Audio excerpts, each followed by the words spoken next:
我操，这他妈哪儿啊？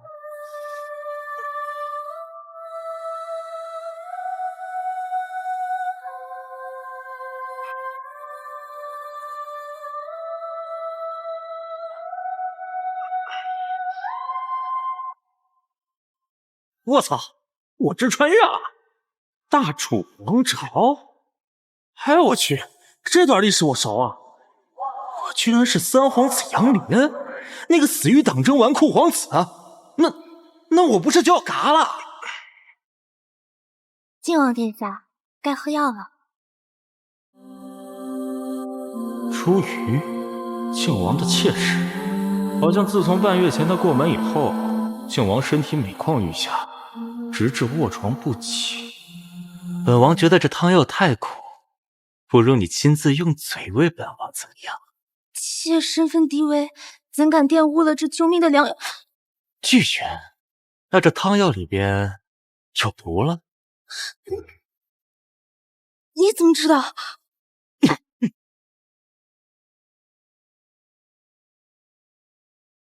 当今皇后是宰相的女儿，而你又是皇后的远房表妹，她把你送过来，不就是想慢慢毒死我，扶那个什么七皇子上位？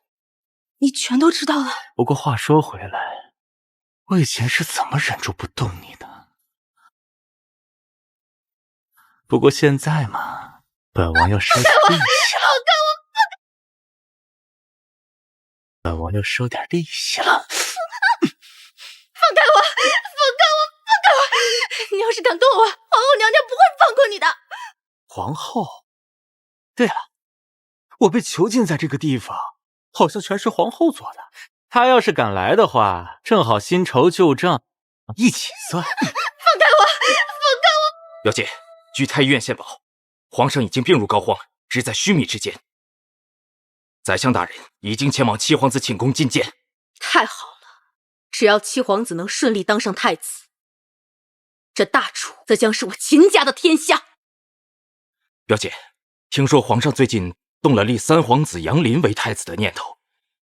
如果他强撑着一口气召见杨林的话，这确实有点麻烦。朱玉那边什么情况？这么久了，怎么还毒不死杨林那个混蛋？要不……刚刚不是叫的挺欢的吗？别哭了啊！皇后娘娘驾到！皇后娘娘驾到！儿臣参见母后。圣上口谕：靖王杨林荒淫无道，意图谋反，现废其爵位，赐其死罪，立即执行。杨林，选一个吧。你们觉得吃定我了？难道你想抗旨不成？靖王殿下，我们秦家已经给够你体面，你若是不要，被数百御林军剁成肉泥，可就有失皇家体统。秦家？你们秦家挺牛逼呀，以为有个宰相在，就可以在大楚为所欲为了是吧？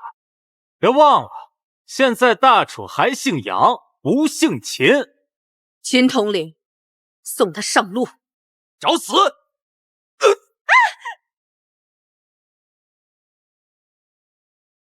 逆贼全部伏诛。干得不错。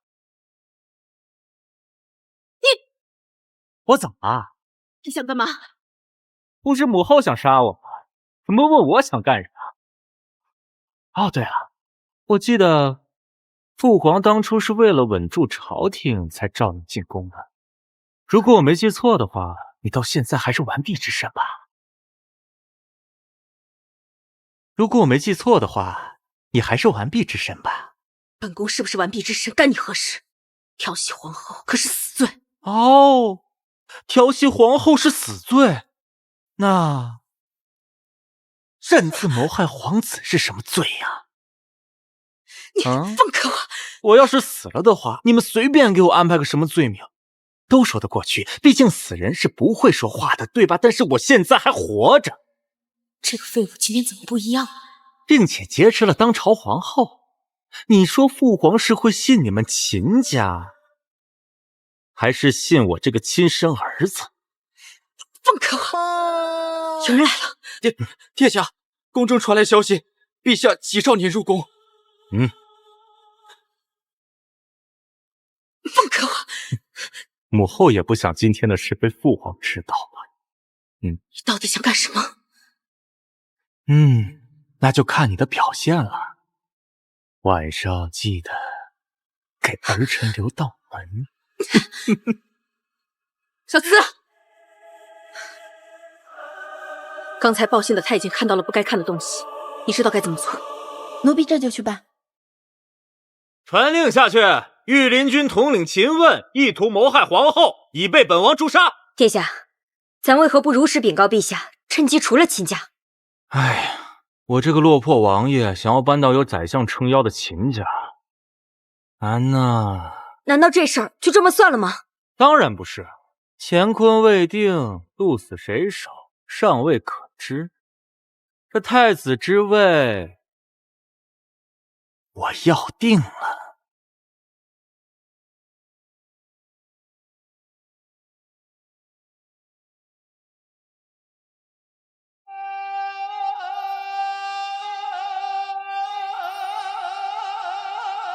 本官奉命驻守此处，免得闲杂人等惊扰了圣驾。你要拦我？靖王殿下，你就在此处候着吧。奉命？奉谁的命啊？父皇还是丞相啊？自然是当今的秦相。你敢打我？你不知道我是秦相的人，枢密院三品大学士。不知死活的东西，王驾你也敢拦啊？你真以为有那个老屁眼跟你撑腰，你可以为所欲为了是吗？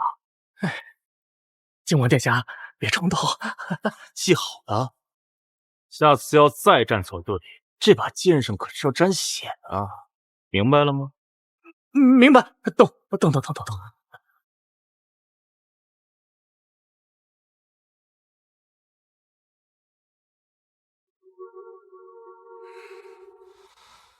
杨林，我定让你不得好死！陛下龙体欠安，储君之事确实不能再拖了。君王来了吗？回禀陛下，已经派人去催了。陛下，坊间流传这三皇子靖王生性跋扈，不学无术，素有纨绔之名。其文治武功远不如七皇子吴王，如果立他为储君的话，恐怕天下百姓不能幸福啊！宰相大人不愧为一人之下万人之上，一句话就可以代表普天之下数亿黎民百姓。父皇，儿臣来了。秦王，你来了。靖王此言何意？我堂堂大楚宰相所言，难道不能代表天下黎民百姓的心声吗？我本来不想理你啊，非得冲我来找骂是吧？你名为宰相，实则就是个硕鼠。都知道父皇病重，不能参加早朝，你天天在这催，你催你妈呢？你催怎么？宰相等不及，要改朝换代了是吗？我这是开窍了。陛下，老臣对大楚的忠心日月可见，老臣绝无谋逆之心啊！有没有你自己心里清楚啊？刚才拦我那个方志怀，在我府上给我下毒那个朱瑜，你摸着良心说，他们两个跟秦家一点关系都没有吗？欲加之罪，何患无辞？现在你还不是储君，就屡加羞辱本臣。哪一天，如果你真当上太子，这朝堂之上还不血流成河了吗？你别跟我一口一个丞相，老子当了皇帝，第一个除了丞相这个职位。废除宰相职位，让群臣无首，加固皇权，这真是大胆又大妙啊！陛下，此子狼子野心，昭然若揭，请陛下明鉴，绝不能把大楚交到他的手上。够了，明日早朝，朕自会宣布太子人选。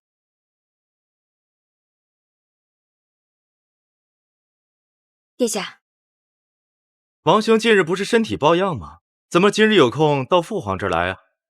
怎么看到我没死，很惊讶？王兄这是哪里话？臣弟只是关心王兄身体罢了。毕竟你要是死了，可就没人跟臣弟争皇位了。哼！都说长兄如父，哥哥我替父皇教训你这一巴掌，弟弟不会生气了吧？当然不会。只是等本王君临天下的那一天，晋王府上鸡犬不留，王兄在九泉之下不要怪我就好。天黑路滑，七弟早点回家，小心走错了门，走到鬼门关里。此子已成气候，得到陛下的赏识，日后再想动他，不那么容易了。那就从他身边羽翼下手。宣晋王杨林进殿。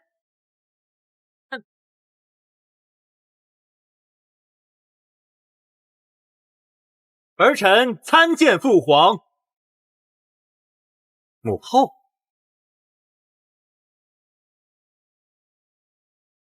平身吧。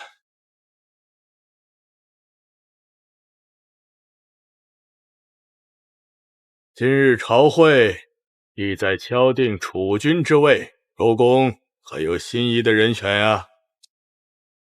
启禀陛下，目前我大楚所有皇子当中，唯有3皇子靖王与7皇子吴王有立为储君之根本。陛下，7皇子吴王才学冠顶，贤明远扬，微臣认为这太子之位，非7皇子莫属。储君之事关乎国之根本，于情于理都不能选一个不通国事的皇子。吴王殿下文治武功皆为上乘，又忠厚纯良，简直是储君的最佳人选啊！不错，我大楚泱泱300年，像吴王一样贤德的皇子屈指可数。若不立吴王为太子，是我大楚莫大的损失。父皇，若儿臣为太子，必定发愤图强，励精图治，不坠父皇英名。吴王殿下有此之志，实在是我大楚之幸啊！不像某些人只知贪图享乐，国家大事一窍不通，真是浪费了皇家的恩泽。老夫听闻靖王常常夜宿烟柳之地，不习圣人书籍，酷爱民间撵狗斗蛆之乐。此等作为，若是立为储君，恐是国之大祸呀！这就开始针对我了。那小爷就陪你们好好玩玩。治大国如烹小鲜，就你们这几个东西往这儿一杵，说些冠冕堂皇的话，不下去好好了解了解民生疾苦，就能治理好国家了？王望，此乃太祖高皇帝留下的朝政之策，岂能容你反驳？陛下，靖王质疑祖制，一律当斩。够了！如今塞外匈奴来势汹汹，他们才是我朝心头大患，可有退敌良策呀？启禀父皇，儿臣有3策，可平匈奴之祸。好，本奏。其一，如今匈奴铁骑来势汹汹，而我朝却天灾人祸不断，唯有暂避锋芒，满足匈奴人想要的钱粮，方能换取和平。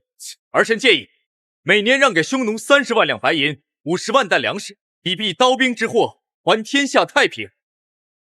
敢问殿下，这第2策是？其二，和亲，以退为进，以水熄火。塞外匈奴人丁稀少，一直掠夺我朝边境，我们何不由大楚公主带队，再派遣上万名妇人，主动与匈奴和亲，等到下一代再徐徐教导我朝文化，到那时，所有草原匈奴部落还不都是我大楚的子民？给匈奴进献钱粮，无非是来年给百姓多加了几重赋税罢了。这年头吃不上饭的庶民多的是，我们要是给他们的女儿找一条活路，想必他们也会对我们感恩戴德吧。可要是匈奴还不满足怎么办？其三，幽州等苦寒之地与匈奴接壤，跟我朝早就断了联系，赋税收不上来，其民风又十分彪悍，不服王化，割让给匈奴又何妨？放弃幽州那几万刁民，可为我朝每年节省数十万两白银呐，用于改善民生。吴王此计甚妙啊！嘿，胡说八道什么狗屁！大胆！你什么意思？你们这群老东西好意思舔着脸来问我啊？老子说，他说的话全是狗屁！狂妄！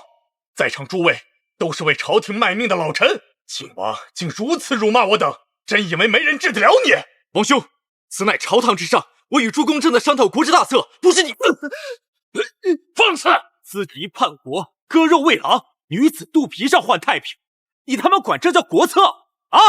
我大楚立国300年，怎么养出你这种软蛋？你这么开心，怎么不送你娘过去呢？还有你们这群迂腐的老东西，一口一个天下黎民百姓，怎么不走出门去看一下？他们到底是想让自己女儿以清白之身去饲养虎狼，还是愿意披甲上阵，真刀真枪的干一场？黄口小儿，边境数十万匈奴铁骑虎视眈眈，可不是仅凭口舌之力就能劝退的。如果不听吴王之策，割让幽州，你想让大楚百年国祚就此断绝吗？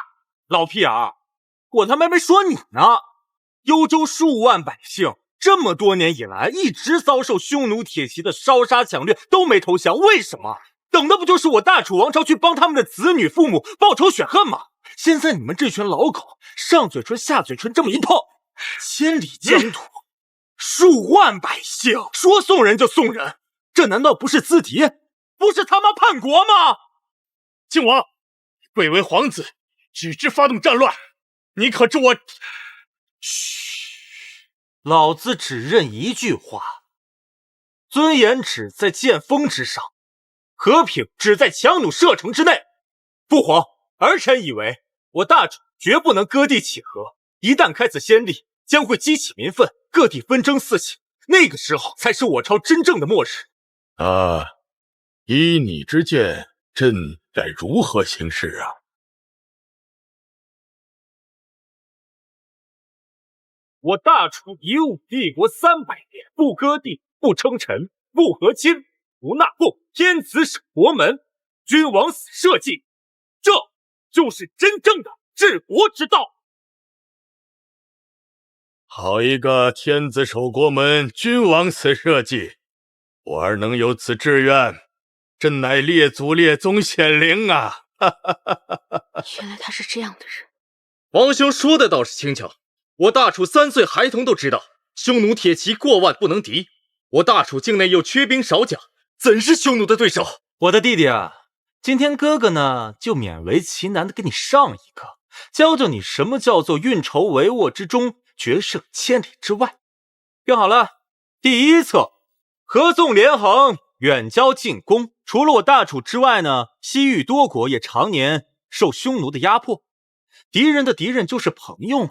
我们可以派一些能言善辩的使节，去联合他国，共同对抗匈奴。第二策，建立统一大楚，请让王茂称好各国的手段。第三策，勋我大周分城，统一作为压力架。第五策，让天下所有人都朝我大楚受罪，用我大楚开铁矿，改善民生。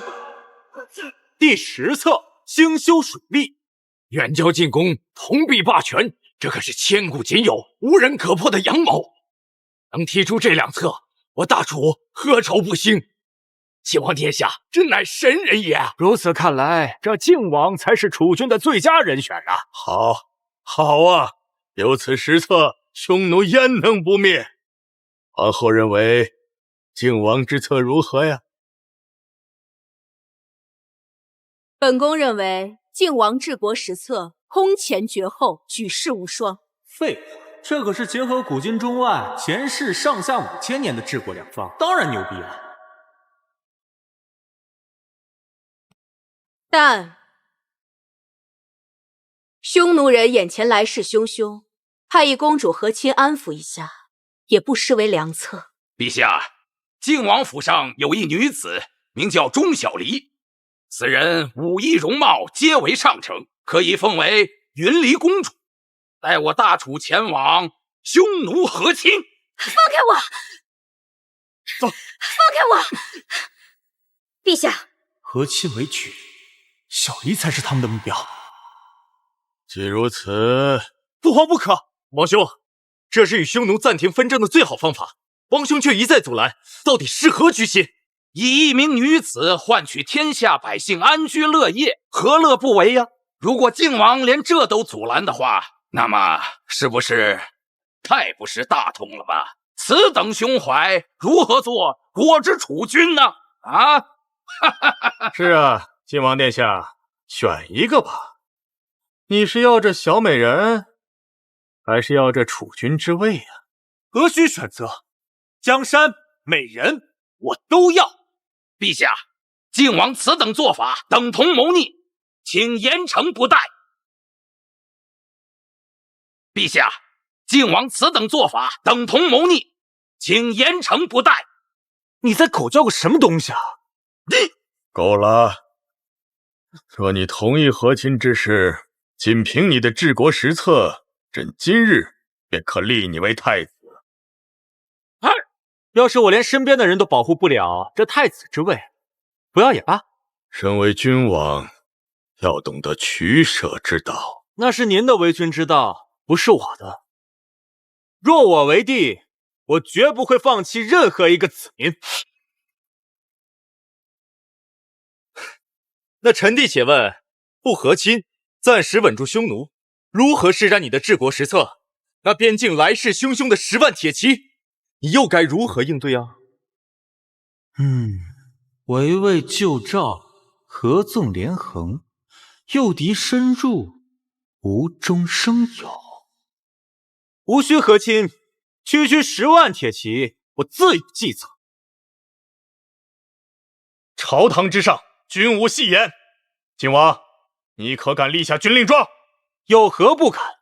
靖王殿下，您可要想清楚，国之大策容不得半点马虎。若是匈奴不退，即便殿下贵为亲王，也将难逃死罪呀！殿下，不要！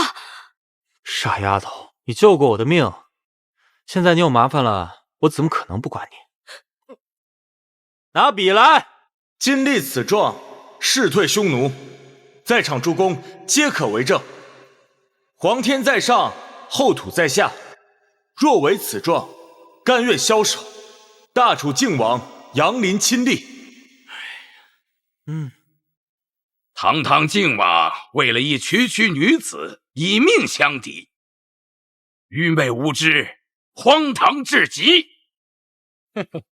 是啊，这算算时日，再过半月，匈奴使团也就到了。靖王殿下，趁这段时间，抓紧找块风水宝地吧。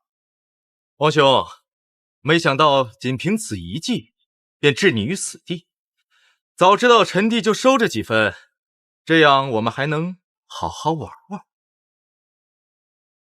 以人心破局，好手段。这次召回过后，靖王必成大器。尔等莫非真的相信，仅凭靖王一己之力，便可抵挡匈奴千军万马吗？真是滑天下之大稽！不管靖王是否有退敌之策，但靖王愿以千金之躯忽悠下属的胸襟，就值得下官敬佩。此等仁义之举，千古罕见，当为我辈之楷模呀！胡说八道！报！启禀陛下，沧州急报，匈奴使节团已临近京都，明日便要进京了。什么？他们怎么来得如此之快？他们是从西域丘车国入境，此次来的还有丘车国的人呢。丘车不是早与我家靖王殿下有姻亲之盟吗？怎会与匈奴人勾结？这次丘车使节代表正是丘车国的公主，他说丘车国公主说了什么？快讲！他说要与靖王殿下退婚。什么？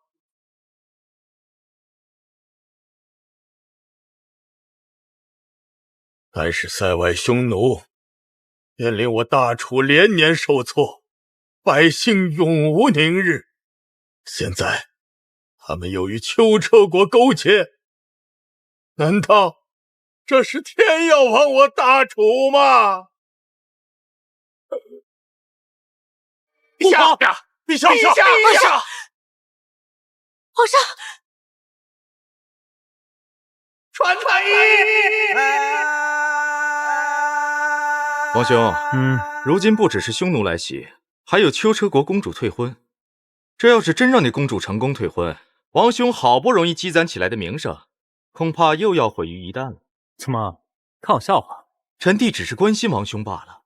毕竟你就算再不堪，也是我大楚的皇子，岂能容他国践踏？臣弟倒是有一策，可保王兄性命无忧。啊？臣弟在京都有一处宝禅，内有地道通向外界。王兄若是怕了，可自行离去，浪迹天涯。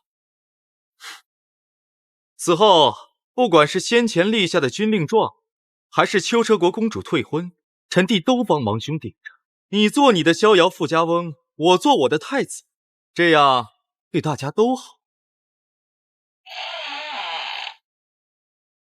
陛下已无大碍，诸位都先退下吧。儿臣告退。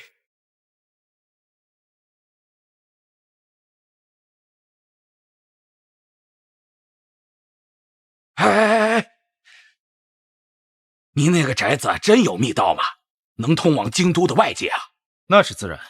这么说，你是真要把这杨林给放了？本王说过要放他离开，至于能不能走掉，就要看他自己的本事了。嘿嘿嘿，行啊，你小子，吾儿有此心机，为父放心了啊！还敢说？哎呀，害死我娘这笔账，我迟早要找你算。他总归是陛下的妃子，同床共枕之时，万一说梦话说漏了嘴，我们秦家将万劫不复，你知道吗？再说了，只要大楚有我秦家的血脉继承，我就是跪死在你娘的坟前也值喽。殿下，亏把戏。殿下，小离承蒙厚恩多年，无以为报，万不敢让殿下身陷险境。哎，想什么呢？真想就和亲啊？可是没有可是啊，不就是秋车国和匈奴吗？兵来将挡，水来土掩，本王绝对不会为了身边的人而妥协。好了，安心，我就好好吃顿饭啊。本王还要去一趟凤栖宫。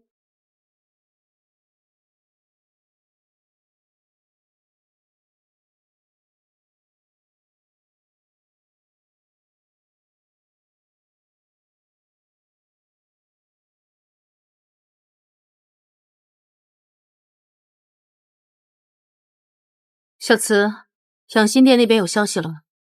启禀娘娘，据太医院线报，陛下只是气急攻心，目前并没有大碍。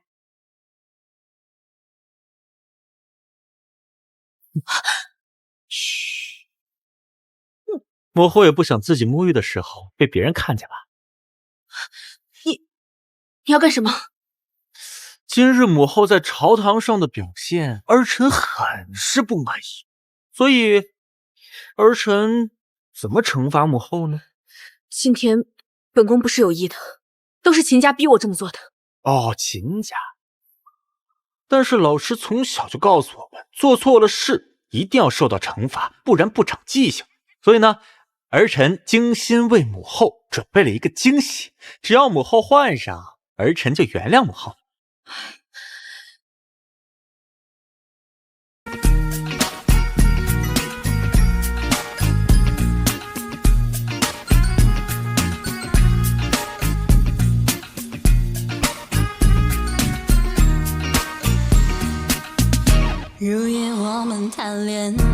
我的个乖乖，这皇后平时不显山不漏水的，原来这么有货呀！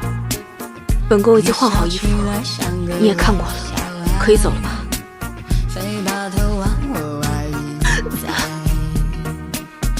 母后，这长夜漫漫，为何着急赶我走呢？你到底要干什么？这里可是凤栖宫。那你的意思是，不在凤栖宫就可以了？不是这个意思。让我们去靖王府如何？不行，会被人看到的。母后，儿臣来给您请安了。不要进来。二姐，你房间还有其他人？没有别人，我已经睡下了。有什么事情的话，明天再说吧。并无大事，只是秦安如说，今日要多提点一下朱宇，有什么事情要向我们禀报。好，我知道了，你赶紧走吧。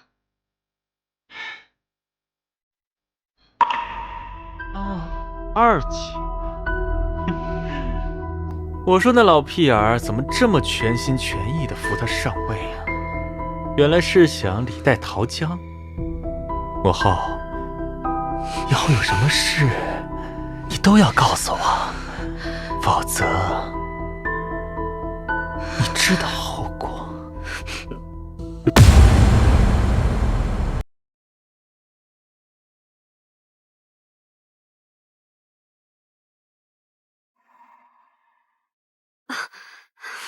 殿下，你终于回来了。你要是困了呢，就先回去睡，不用等我。小离不困，殿下饿了吧？我这就去让灶房热菜。不用，我在凤栖宫已经吃过饭了。啊，对了，正好你也醒了，来帮我把这个做出来。殿下，这铁管有啥用啊？这个木炭、硝石、硫磺，民间都有的东西，咱们收集这个东西干嘛？我们要打败匈奴啊，就靠它了。明白，小离明日午时之前一定完成任务。去吧。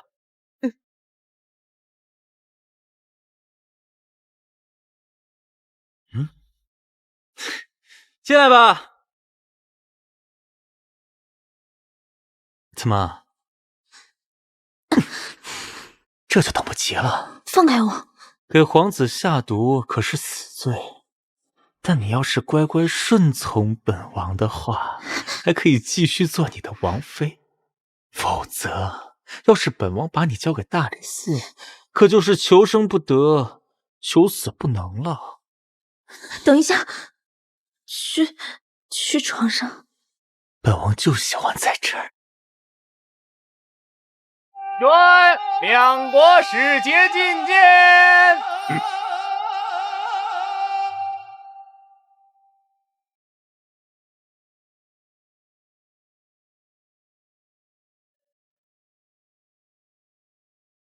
见过大楚皇帝陛下。免礼。这就是我那还没过门的媳妇啊，咋是个外国娘们儿啊？王兄别看了，那位今日就是来找你退婚的。想来也是，堂堂秋车国公主，西域第一美人，又岂是王兄这种废人能配得上？不过王兄啊，不用太伤心，臣弟自会与那飞燕公主重新签订婚约。到时两国重修于好，共抗外敌，匈奴之祸也就不攻自破了。怎么？你以为就你这屌样，人家看得上啊？赶紧回去站着。什么？你想要我大楚2州之地？这天下土地，兵强马壮者据之。我大匈奴坐拥铁骑10万有余。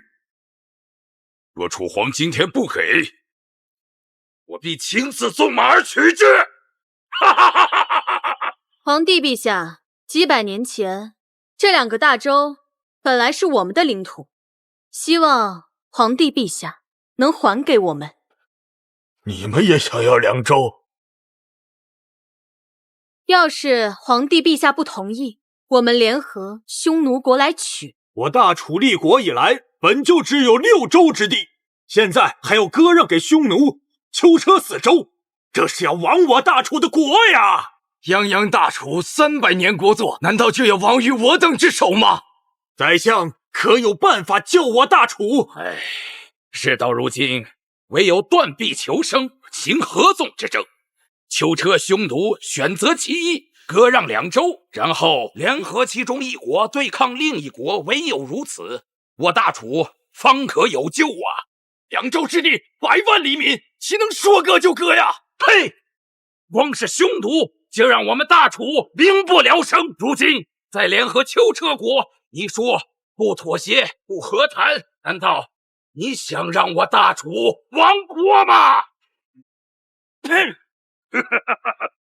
宰相英明，只要楚王愿割云幽两地与我国，我愿在此立下盟约，100年不起战事，从此两国结为兄弟之国，我王为兄，而楚王为帝。我们国王的意思也是这样，只要把2个大洲还给我们，2个国家就可以重新和好。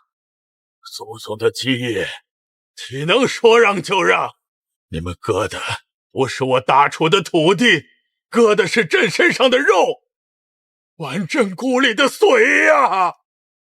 皇帝陛下，你还是想清楚再说。我们国家和匈奴国有士兵20万，要是这次没谈好，遭殃的是你们的百姓。哎，行了行了行了，大不了就把4州割给你们就是了。是靖王不可！王兄昨日不是在朝堂之上慷慨激昂，夸下海口不放过大楚任何一个百姓，怎么今日一见到匈奴就要割地乞和？一口气割让4州，靖王好大的魄力呀！难道说这就是你所说的退敌之策？原来这就是王兄敢立下军令状的底气啊！以4州之地换自己的属下不去和亲，王兄倒是打得一手好算盘。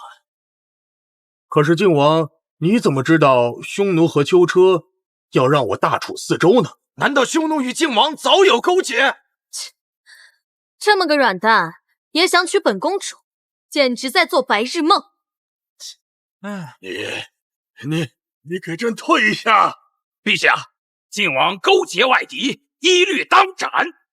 宰相大人，你要不先等我把话说完，你再放屁啊？啊，怎么这么着急，心里有鬼啊？本相行得正，坐得端，光明磊落，还怕你这庶子不成吗？哎呀，这个苍青云幽4州确实是个好地方，是吧？良田数万顷，沃野一望无边，水源那更是丰富啊，是吧？你这小子倒是聪明，待我拿下2州之地，你若还如此听话，封你做楚皇也未尝不可。不过良田虽好，若是我埋下万金石灰，恐怕数10年之内都难以耕种。你什么意思？此时已经入秋，沃野虽一望无际，可我要一把火下去，那你能得到的就只能是一片焦土了。还有水源也不错，但是我在源头埋下瘟疫，尔等外敌也休想得到。你敢？你看老子敢不敢？你们不是号称有什么陈兵20万吗？我4州子民可是有500万，到时候因为你们使我那些子民失去了赖以生存的家园，那本王就只好让他们搬去你们的地方，然后就杀光你们的羊群，屠光你们的子民，世世代代永不休止。你好狠毒！若是如此，他们只能得到一片不毛之地，得不偿失啊！识此计者，要有玉石俱焚的大决心，举世皆敌的大魄力呀！一招不慎，这就是遗臭万年呐！我们以前都小看了靖王啊！楚王，难道这就是贵国谈判的诚意吗？事团事宜，全交由靖王处理。谢晋安，臣在。通知4州知府，本使主山。且慢！哎，行了行了，我知道你要说什么，但是这事儿没得谈，祖宗基业，寸土不让。你简直比地狱下的恶魔还要残忍！只要能护我大楚子民百世安康，非先骂名又怎样？我们换一个条件谈判，只要你们把2个大洲借给我们60年就可以。这60年不过是2代人的时光啊！能用2代人时光换取我大楚剩余4周休养生息，这太划算了。可是60年的时间也不短啊，足够2州百姓忘记仇恨，心生一心呐。妇人之仁，60年时间足以让我大楚培养出纵横天下的军队。60年之后，2州黎民若是敢反复，打回来便是。说的比唱的好听，谁不知道你们这些狼子野心？说是租界，实则是想同化我大楚子。不好意思，你们的条件本王不接受。区区2个大洲60年时间，换取你们国家的太平，你都不愿意？哼，难道你想跟我们开战吗？一世命即万世命，我们这代能解决的事情，就不用留给后代子孙了。曾经有位伟人说过，打得一拳开，免得百拳来。行了，你们还有最后一次机会，拿出你们的诚意，否则我就只好拖着你们一起下地狱。我就要那2个大洲。谢晋安，通知4州百姓准备迁徙。等一下，3场比试，2场决胜，你们败了，大洲就无条件给我们。那要是你们输了呢？哼，你们行吗？谢晋安，爹，你说你要什么？我要什么？我要你什么？们秋车国的6座城池，千里疆土。你们匈奴也是一样。绝不可能！我族疆土是由我族将士拼死拼活杀出来的，怎能让给2等凌弱楚国？哼，刚才找我们要的时候挺凶啊，现在轮到我找你要，怎么怕了？怂了？怕了就从哪儿来滚回哪儿去。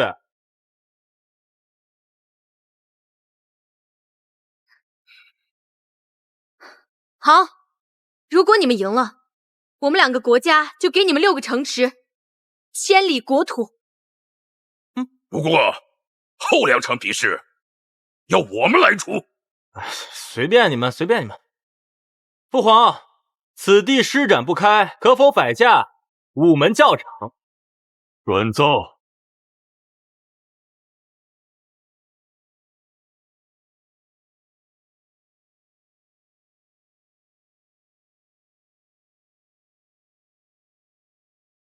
第1场比试是我国国师出战。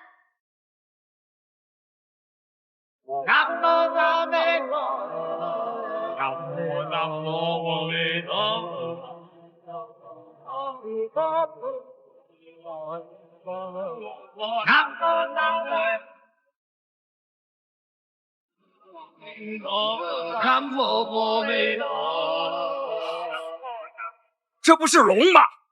一目擎天，这是神仙才有的手段啊！万事。我国国师从小就上山修炼几十年，终于得到了上天的指示，下山助我秋车国一统天下。圣人说得龙旗庇护者得天下，现在连神龙都弃我们而去了吗？是啊，怎么办啊？你们真的是弱小，如今占了6州，就算亡国也是天意。这就是第1场比试的内容，只要你们1炷香时间内能让国师从天上下来，那就是你们赢了。这有何难？此人不就是靠一根拐杖撑着，只要把他的拐杖砍断，自然也就落下来。你可以试试。什么东西敢在本王面前装神弄鬼？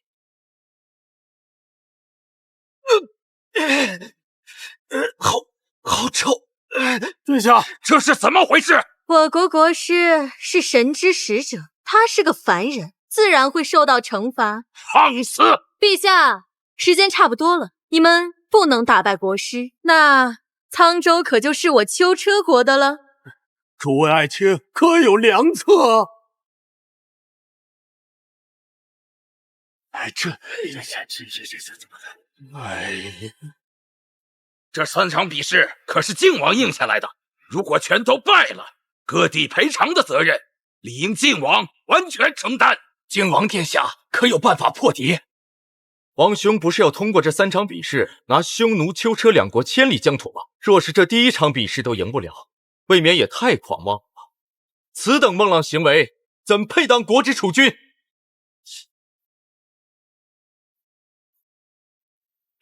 干什么？臭鸡蛋味儿，原来是硫化氢。脑子要不好呢，就不要出来丢人现眼了啊！晋王可真有破敌之法？晋王可真有破敌之法？父皇放心，我只需要一物，就可以把那个神棍从天上弄下来。谢谢安，殿下。啊，那东西，去吧去吧。晋王，父皇放心，当年我高中化学可是考了89分。化学，你不吹牛能死吗？一炷香本就时间不长，你这是瞎子点灯，白费了。我说你个老屁眼啊！亏你还是宰相，这么简单的物理化学你都不懂，活到狗身上去了你！闭嘴！你圣水来了！嘿，哎呀，圣水来了！殿下，圣水来了！哎！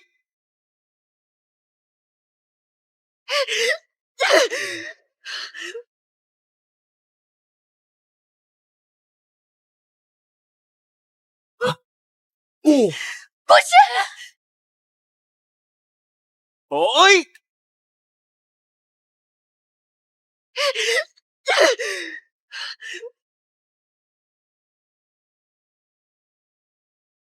国师！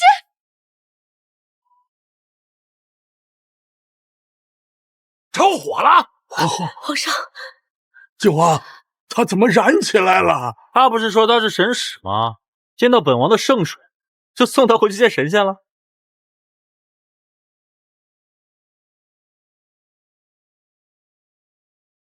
马尿当中含有不少的硫磺酸，一旦与特定化学物相溶，就会自燃。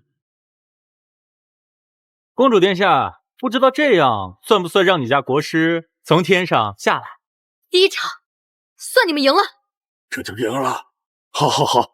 列祖列宗在天有灵啊，在天有灵！我大楚终于在外邦面前赢了一回。我们赢了外邦，赢了匈奴和丘车国啊！多少年了，我大楚总算打了一次胜仗了，苍天有眼呐！晋王殿下威武！晋王殿下威武！晋王殿下威武！晋王殿下威武！你们恐怕高兴的太早了吧？第2场比试可不是随随便便耍点小聪明就能过去的。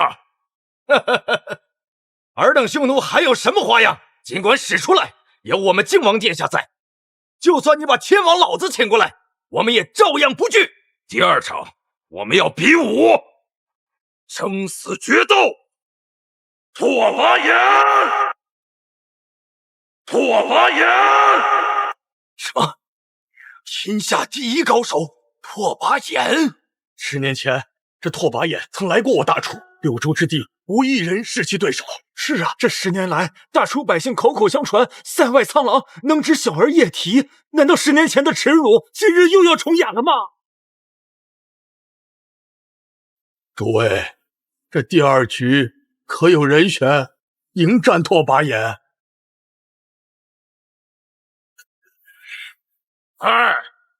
要是无人敢应战，这局可就算我们赢了。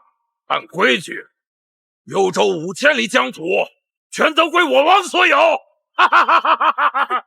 一群没种的男人，放肆！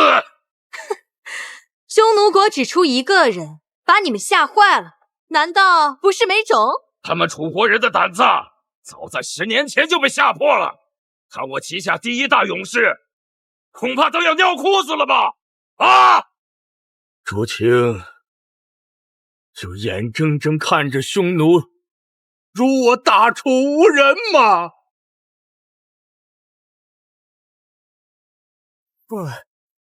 父皇，儿臣门下何长恭请战拓跋衍。何长恭，传闻此人单臂就能举起100斤巨石，有万夫莫挡之勇。要是他能出战，我大楚定能打败拓跋衍。不是说那何长恭远高于顶吗？吴王确定能请动他？本王朋友满天下，我与何兄私交甚好。等我修书一封，说明情况，我那何兄必定半炷香的时间提刀来见，替我大楚斩了拓跋衍。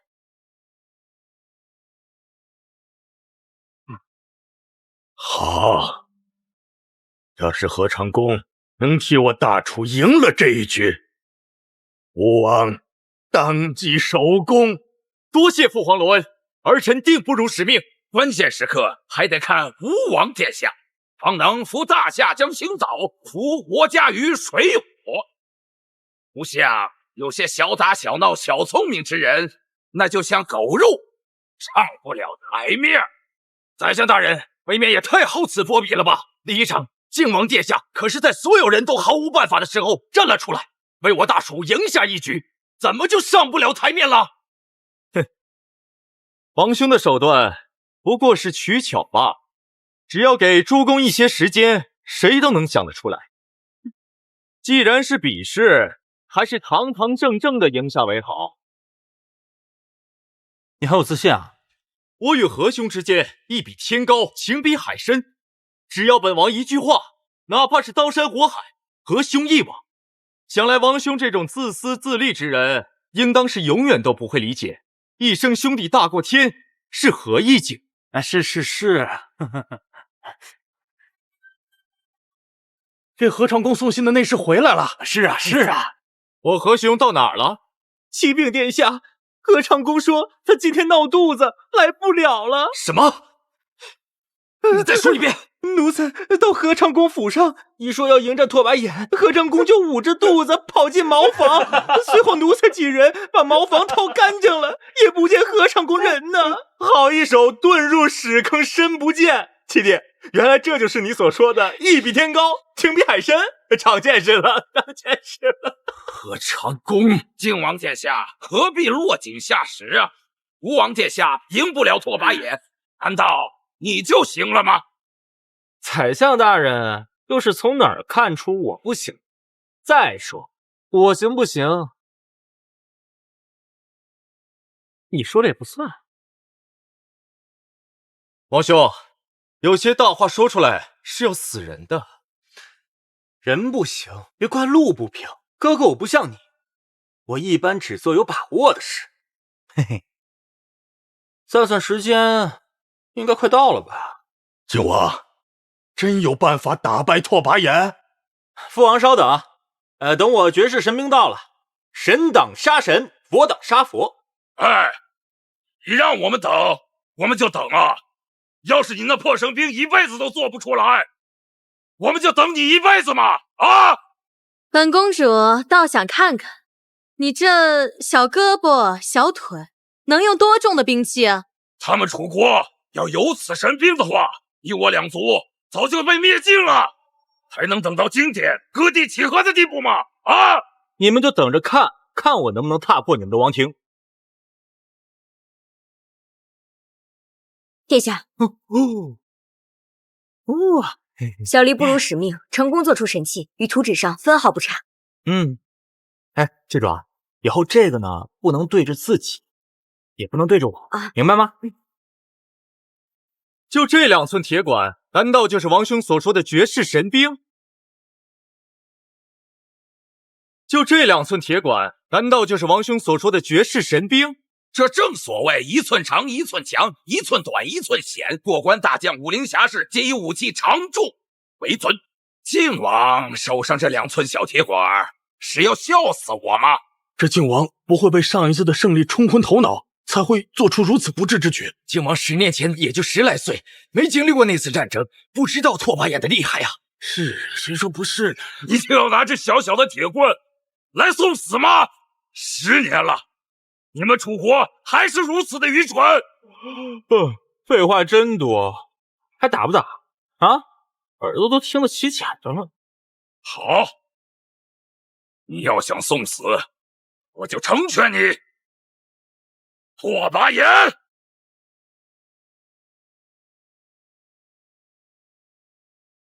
把他狗嘴给我撕了！没想到10年后的楚国，只能派这么个手无缚鸡之力的小崽子来送死。早知道我就留几个带把的了，没准今天还能好好玩玩。不知道你们有没有听过这样一句话，叫好汉不提当年勇。都10年的老事，你还好意思拿出来提呢？这是我旗下第一大勇士拓跋炎，5岁战狼，10岁景虎，少年时期硬闯山林，杀尽满山野兽。今天要在他优秀的战绩上加上一笔，击杀楚国皇子！大楚列祖列宗在天有灵，一定保佑我儿平安下场。殿下若出意外，我必将杀进匈奴王庭。杀了他！靖王一死，就没人能阻止我儿荣登大宝，大楚就是我秦家的了。比斗开始！楚国皇子的肉一定是不一样的味道！哈哈哈哈！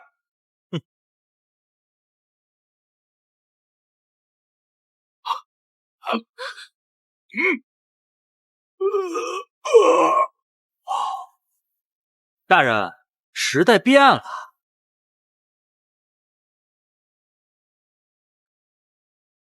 大人，时代变了。死了！拓跋炎死了！靖王殿下只用了一招就击败了拓跋炎，赢了！靖王殿下威武！靖王殿下威武！他真的死了？不可能，绝对不可能！他可是我匈奴国第一大勇士，怎么会输给你这种小小？你也要试试啊？不妨告诉你们，像这样的兵器，本王手里还有1万支。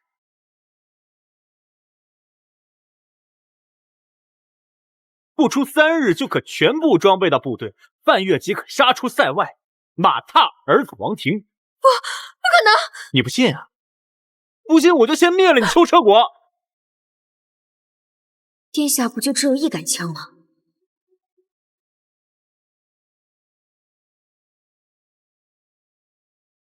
你不信啊？不信我就先灭了你秋车国。不要！我国国民都是无辜的，请靖王。无辜？你现在来跟我讲无辜？你们刚才趾高气扬过来要我们地的时候，怎么没想到我大楚百姓无辜？好，这2场比试全是你们赢了，我国愿意无条件给你们6个城市和千里疆土。我们匈奴也一样，还请靖王殿下大人不计小人过，原谅我们的冒犯之罪。自开元盛世以来，我大楚疆土连年缩减，没想到我辈儿郎还有看到故土失而复得的一天。靖王殿下威武！靖王殿下威武！见太一朝有此功绩，朕总算能在九泉之下挺直腰板面对列祖列宗啊！户部尚书何在？行了，本王不要你们疆土。靖王殿下高义，请受小人一拜。靖王殿下，国之疆域，寸土必争，万万不可有那妇人之仁呐！靖王创下如此伟业，足以登上太子之位，万万不可心慈手软呐！是啊，靖王殿下，这秋车国背信弃义，匈奴又奸猾狡诈，现在我们取得2国的疆土，乃是替天行道啊！您千万不要妇人之仁呐！灵儿，为父这朝就指望这番功绩面对列祖列宗了。父皇，既然你把谈判事宜全交给儿臣，就请相信儿臣。哎，也罢。两位，接下来我们来谈谈割让事宜吧。靖王殿下，你刚才不说不要我们的土地吗？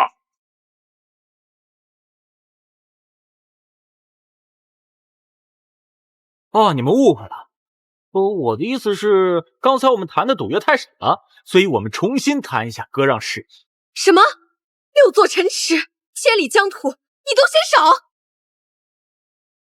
什么？6座城池，千里疆土你都嫌少。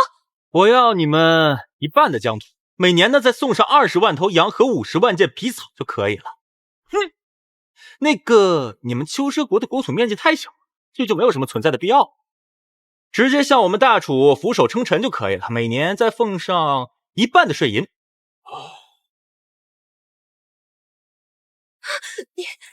你想亡我秋奢国？什么话这是？要是你们表现好的话，我可以考虑保留你们的自主权。不可能，我国国民就算血战最后一刻，也不会对你们低头。只有战死的草原二郎，没有投降的匈奴人。丧权辱国的条约，我绝不答应。接着叫，不服啊，老子明天就一人一杆枪，把你们祖坟都刨出来。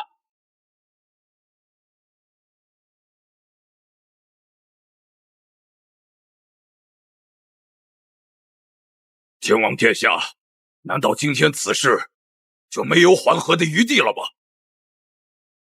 事儿是你们挑起来的，要是今天我大楚输了，放在这上面的可就是我大楚的版啊。这样吧，你们两方自己提赔偿方案，赔得多的一方就是本王的盟友，本王会和其中一国签盟约，共同发展，永不起刀兵。赔得少的一方呢，则就是本王的敌人。本王对敌人一向不手软，会亲自率联盟灭其国，扬其骨灰。所以，两位，开始啊！我匈奴愿奉上3000里疆土，2万头牛羊。我国愿意出10座城池，黄金20万两。我匈奴愿加注2000里疆土，5万匹战马。我国再割6个城池，再给黄金10万两。有意思，原来谈判还能这么玩。哈哈哈哈哈！太好了，照这样下去，我大楚疆域就会再扩展1倍。到了阴曹地府，太祖皇帝也会给朕让个位置。哈哈哈哈哈！我国再割5个城池，再给靖王3000名美女。我们匈奴也能给5000美女。你都长成这副鸟样，你们匈奴人当中还有美女吗？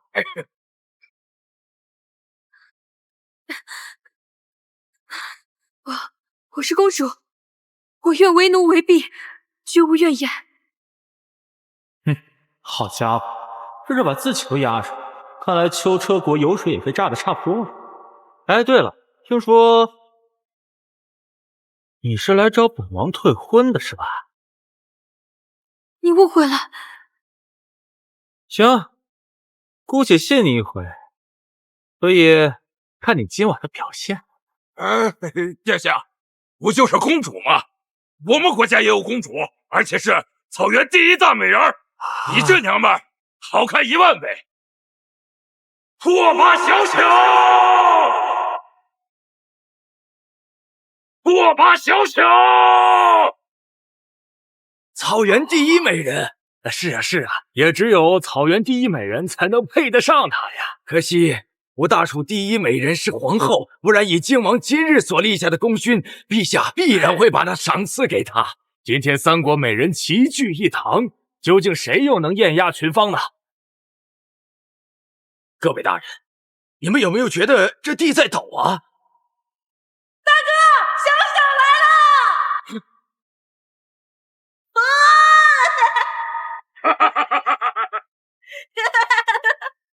大哥！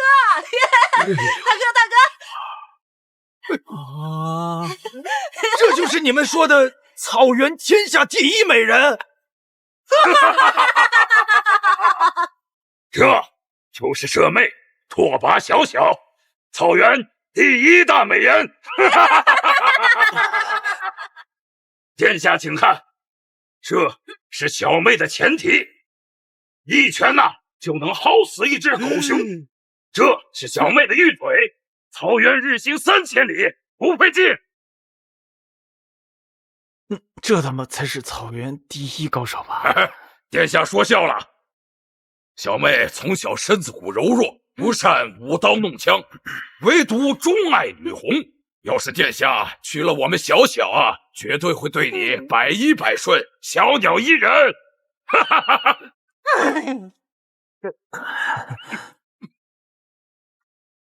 殿下莫怪，小人只是上火。那个，本王觉得呢，你们提的条件已经非常可以了。本王也并非得理不饶人，只要你们两国签订盟约，保证永不犯我大楚，此事就圆满结束。多谢殿下了。哈哈哈哈哈哈！囚车20城，草原8000里疆土，列祖，你们看见了吗？我大楚的疆土翻了2倍之多呀！什么列祖，朕才是开国之君。殿下，既然你娶了秋车国公主，阿小小也一并娶了吧，也为我们两国的同盟留下友好的见证。阿小小也一并娶了吧，也为我们两国的同盟留下友好的见证。哼，本王岂是贪财好色之徒？此事就此作罢，不要再提了。殿下，可是自古以来，两国结盟都会有见证啊，不然恐令天下人不服啊！殿下，以古制确实应该如此。皇子娶他国公主，就是两国友好的象征。我记得当初这秋车国与我大楚结盟时，那时便定下了靖王殿下与飞燕公主的婚约啊！依朕看，这拓跋小小直接就……别！儿臣已经有飞燕、朱瑜2位侧妃，若是再娶的话，恐怕会沉迷于美色，误了朝政啊！请父皇明鉴，千万不能让靖王殿下沉迷美色呀，陛下！是啊，陛下，不然我们大楚以后怎么办呢？皇上，靖王殿下大病初愈，现如今确实不应再娶。这不行啊！那我妹妹怎么办嘛？是不是只要身份对等，是为皇子与你妹妹成亲，你就愿意签订盟约了？七弟，这乃我大楚七皇子，吴王杨齐、文韬武略，样样不在本王之下，与舍妹乃是天作之合。就这小子，小胳膊小腿的，能配得上我妹妹吗？哎，你别看我七弟虽然样子寒酸了点，但是他至今未娶。你妹妹要是嫁过去的话，那可就是正牌王妃啊！是正牌王妃啊！行吧，那这门亲事我答应了。小小，叫人。夫君，父皇，儿臣不同意。事关两国交好，天下黎民百姓安危，你贵为皇子，莫非如此不识大体？这明明是王兄的，弟弟，这个是堂堂草原第一美人呐，这等福分旁人都是求都求不来的，你就接了啊？没事儿，这样关了灯都一样。老妹，带人。夫君，我们去休息吧。不要了，走啊！殿下不用送了，走，拜拜。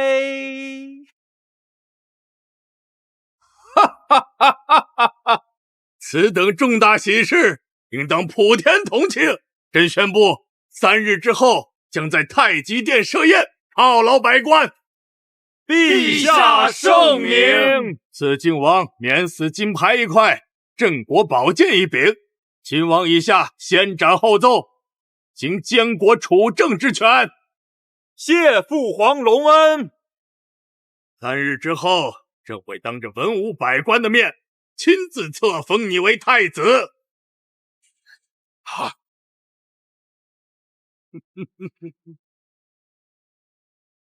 喝酒去，喝酒喝酒，走走走，普天同庆啊！都行了。下官恭贺殿下，你将荣登储君之位。殿下，你终于要当太子了，那还不赶快回去多做几道菜，晚上好好庆祝庆祝。是。哦，对了，把他也带上，让他好好学学我们大厨的厨艺。公主，请吧。以后跟着本王好好干，高官俸禄少不了你。下岗以后，定当以靖王殿下马首是瞻。哎，如有二心，天打五雷劈，不得好死。啊，好了好了，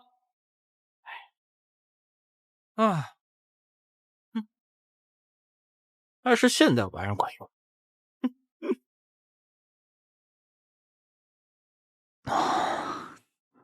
母后今日在朝堂上的表现，儿臣很满意。你开心就好。所以呢，儿臣要好好奖励一下母后。你又要干什么？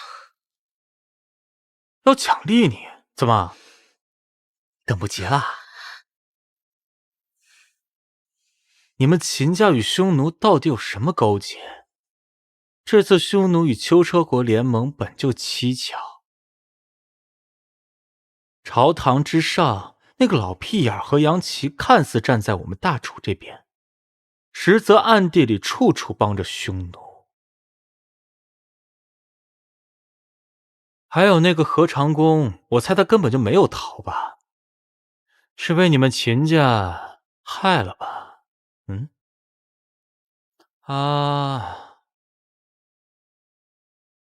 没想到宰相大人已经派我提前去暗杀何长工，拓跋衍那废物还是赢不了。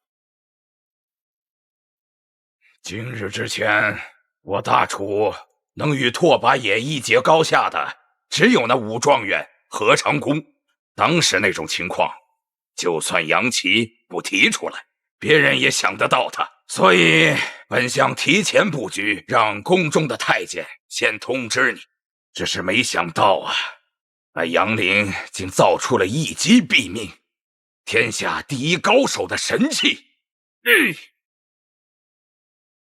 如今3日之后，那杨林就要被立为太子，他一旦继位，我等是怕万劫不复啊！杨林，乾坤未定，鹿死谁手尚未可知。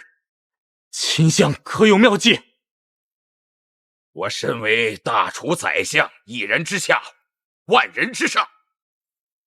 陛下不是3日后要册封杨林为太子吗？我们当着文武百臣的面搞臭他的名声，让他下不来台。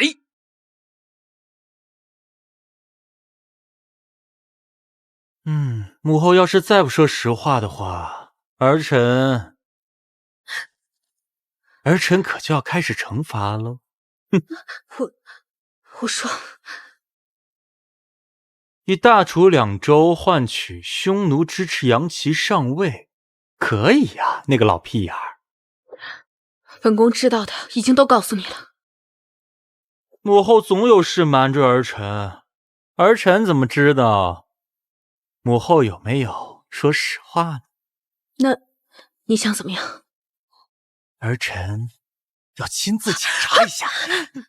妹妹既然嫁进我们晋王府，有些规矩姐姐还是要提前讲清楚，免得日后相处的不愉快。姐姐进门比妹妹早，以后每日辰时，妹妹需要向姐姐请安。晋王殿下大病初愈，身子骨虚，所以妹妹侍寝之事，依姐姐看，还是等殿下养好了身子再说。但是，殿下不是说我今天要陪他睡觉吗？妹妹，这就是你的不对了呀。虽然说殿下让你侍寝，可是咱们作为妃子，还是要替殿下的身子考虑，不是？你可以说这2日来了鬼水了呀。是谁在造谣本王虚啊？是谁在造谣本王虚啊？殿下。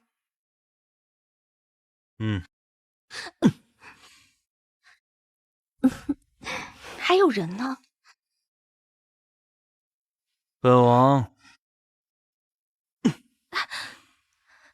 今天就让你们见识一下，什么叫一龙戏双凤，银枪永不倒。此次与两国谈判，我朝能够大获全胜，靖王殿下当即首功。这第一杯酒，当为靖王殿下喝。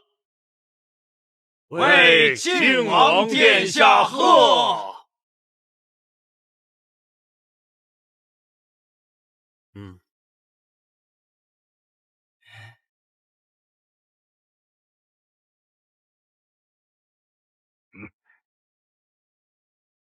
早就听闻靖王殿下才华盖世，下官近日作得一小曲，还请靖王殿下指点一二。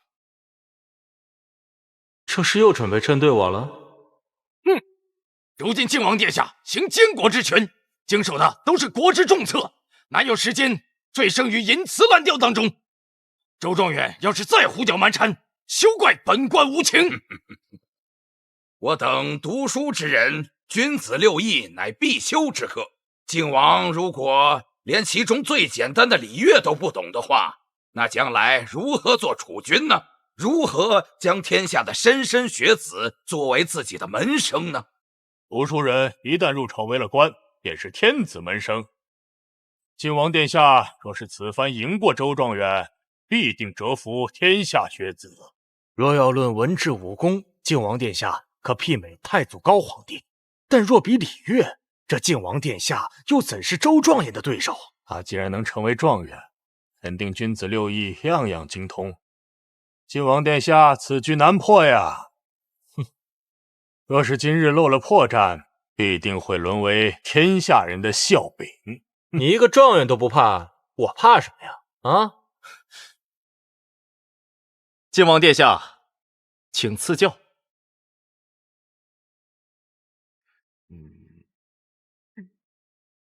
哎呀，哎呀，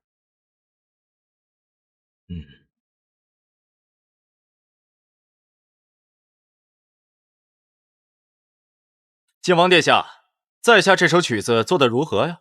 你管这叫曲？吹的什么狗屁玩意儿？你竟然骂我这首曲子是狗屁！王兄未免也太自大了吧？周公子此曲意境丰满，令人回味无穷，足以名列楚乐礼乐前10。王兄竟说狗屁不通，莫非王兄能奏出更好的音律？我堂堂大楚，谁人不知靖王小时候就是一个牧童？传闻啊，这夫子在台上讲圣贤之书，靖王在下面做周公大梦。夫子问何为礼乐？哟，靖王手指池塘，鲤鱼。当年这件事可是传遍了整个京都，就连这街边的杂皮呀，都把它编成了顺口溜了。哎，你这么说，我也想起来了，那叫什么？夫子问鲤鱼。门主还有这么一段黑历史啊！这靖王连礼乐都不懂，又怎会知晓周状元的音律之美呢？周状元，以本相看，你刚才跟他请教，那还不是对牛弹琴吗？王兄，知之为知之，不知为不知，是为知也。若王兄连如此浅显的道理都不懂，又如何配当国之储君？如何能治理好大楚啊？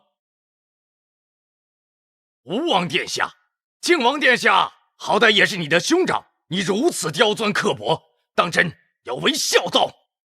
圣人曾说过，达者为先，有德者为师。靖王殿下连最基本的礼乐音律都不懂，如何有颜面配做吴王殿下的兄长啊？诸位如果选一位不懂得尊师重道、读书人不服之人做储君的话，那天下人还不耻笑我大楚后继无人吗？不知宰相大人有没有听过一句话？本相饱读诗书，满腹经纶，下通地理，上知天文，在我面前卖弄学问，你这不是关公面前耍大刀，不是天高地厚吗？那就士别3日，当刮目相看。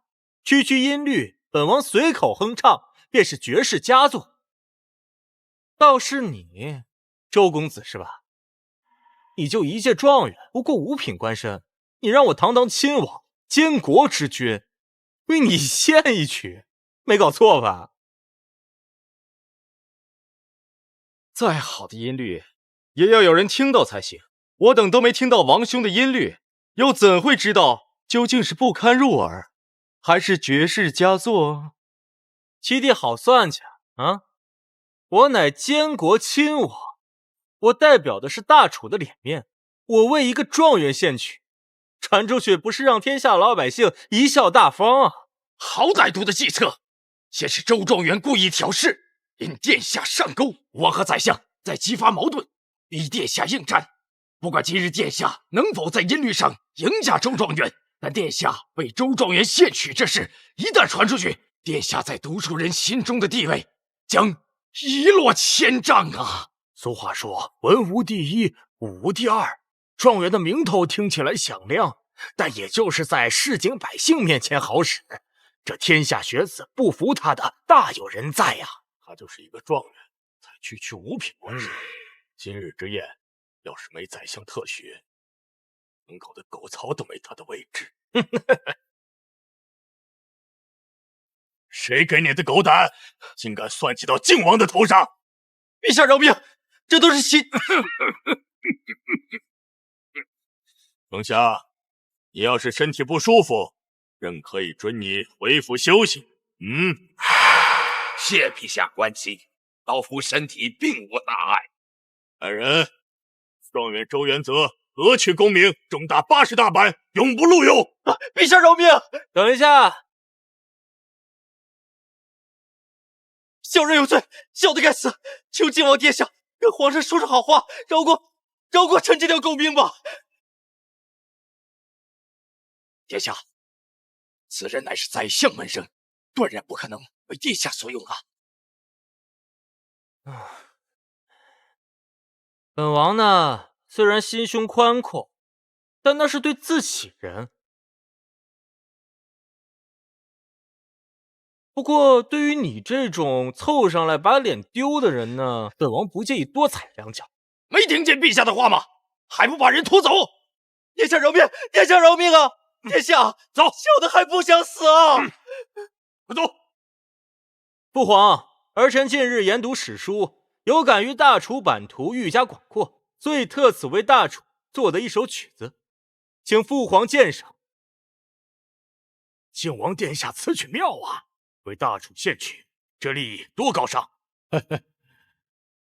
靖王殿下若此曲能赢下周状元，不但能在陛下面前长脸，还能一举征服天下学子。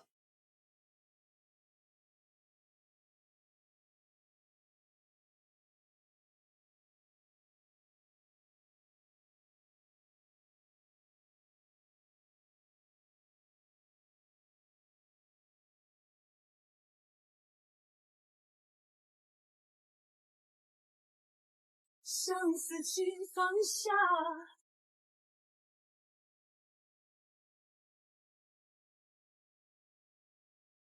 如听仙乐呀！好，此曲好啊！大气磅礴，内敛天华，但仔细聆听，又有屡屡的杀气外露。这不就是一个帝王的品德吗？对内施以仁政，不失霸气；对外锋芒毕露，睚眦必报啊！微臣失态了。此曲吹尽整个王朝1000年风华，靖王殿下大才也。敢问殿下，此曲所谓何名？此曲名为《天下》。天下，天下，果然这个名字才配得上此曲。好一个天下！今日此宴会能得此曲，足以名留史册。颁令下去，各教坊司、京楼传颂此曲10日，各州官员上至州牧、太守，下至县官主簿，都上一份听天下所感奏折，以表朕之功绩，大楚天威。臣遵旨。我都把天下拿出来拍你马屁了，那太子之位总不能再拖了吧？靖王杨林上前听风。儿臣在。你安排的后手到底什么时候才能上？大楚皇帝诏曰：靖王杨林心系天下。等靖王上位，我就是第一功臣，到时这宰相之位，这一朝天子一朝臣，靖王当上储君，秦宰相的好日子也就要到头了。秦相把持朝政多年，陛下先前就有意强推靖王上位，谁知靖王一得势，风头竟如此之猛，一举击破大楚多年宿敌啊！恐怕这也是秦相始料未及的吧。封靖王杨林为太子，应天下之事，钦此。启禀陛下，宫门外有人击鼓鸣冤。谁？那女子带着一个稚童，说是靖王殿下的骨肉。启禀陛下，下官巡查民间时，遇此女拦路喊冤，说是靖王殿下杀害了他的父亲，之后还强暴了他。这事关皇家颜面，下官不敢妄加决断，便带母女二人来面见陛下。原主记忆中没有这茬啊！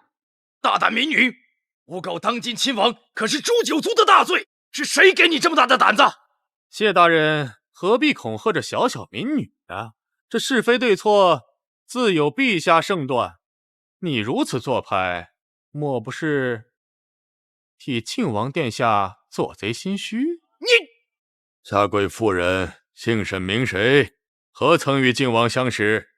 又怎么能证明你的女儿是靖王的子嗣？民女何素，乃是京都西城人士，5年前与靖王相识在儒家酒馆。靖王当时见色起意，仗着自身权柄杀害我的父亲，强占了民女。事后民女几番报官，却都被轰出公堂，甚至时常还会遭到歹人的袭击。就在这时，民女突然发现自己已怀有靖王的孩子，为了家父能不枉死，民女只能逃到乡下。近日偶然听说靖王名震京都，所以才乔装打扮来到京都。杀人父亲，强暴民女，王兄平日看起来风度翩翩，没想到还有这不为人知的一面。一派胡言！我家殿下绝对不可能是这种人。你有何凭证能证明此事与靖王有关？这是靖王送我的封口财物，望陛下圣断，还民女一家清白，让家父在九泉之下能够瞑目。朱云，此物好像是靖王殿下成人之时陛下所赐，我记得这好像是一对儿吧。龙凤玉指环，陛下在每个皇子成人礼上都会赐下一对。靖王殿下今日想自证清白，唯有拿出一对指环来才行啊！殿下，这戒指本王弄丢了。王兄的戒指未免丢的也太蹊跷了，究竟是有意丢的，还是无意丢的？恐怕只有天知道。靖王如果找不出证据的话，此事就麻烦了。身为君王，当以德为先，方能令天下百姓臣服。如果私德败坏，恐怕激起民变，天下大乱呐！就凭一个扳指，就给本王扣上这么大一顶帽子啊！宰相大人，好手段呀！现在人证物证俱在，王兄还要狡辩，此等德行，未免太失皇家体面了吧？哎，吴王这句话说的不对，人家靖王殿下毕竟是刚为大楚立下了大功，嚣张跋扈点也情有可原。哎，何况这区区没有背景的母女，交给下官，保证不会给靖王殿下留下半分污点。走，娘亲，放开我的孩子！放开他！你可知道，这靖王殿下可是马上要成为太子的人了，就凭你们也可以随意诽谤？别放我的孩子！我今天要是让你把他们母女俩杀了，明天我的恶名是不是就传遍整个大楚了？啊？靖王殿下说笑了，下官真是为了殿下着想啊。这俗话说虎毒不食子，靖王此举是不是证明了这女童就是你的亲骨肉呢？我只是看不惯欺负弱小罢了，不过就想凭一个玉扳指想定我的罪，未免太草率了吧？倘若靖王殿下当真问心无愧的话，我大楚倒是有一秘法。你是说滴血认亲术？对，正是此术。此术只需取靖王殿下和女童各自一滴鲜血，将之混在水中。若是2滴鲜血在水中融合一起，则证明此女童便是靖王殿下之子嗣。这反之嘛，则是这对母女诬陷靖王，这流言蜚语自然也就不攻自破了。这个办法好，这个办法好啊！靖王，对此事你可有异议？儿臣没有异议。好，朕也相信你不会做出如此天怒人怨之事，但是为了堵住悠悠众口，还得滴血一验。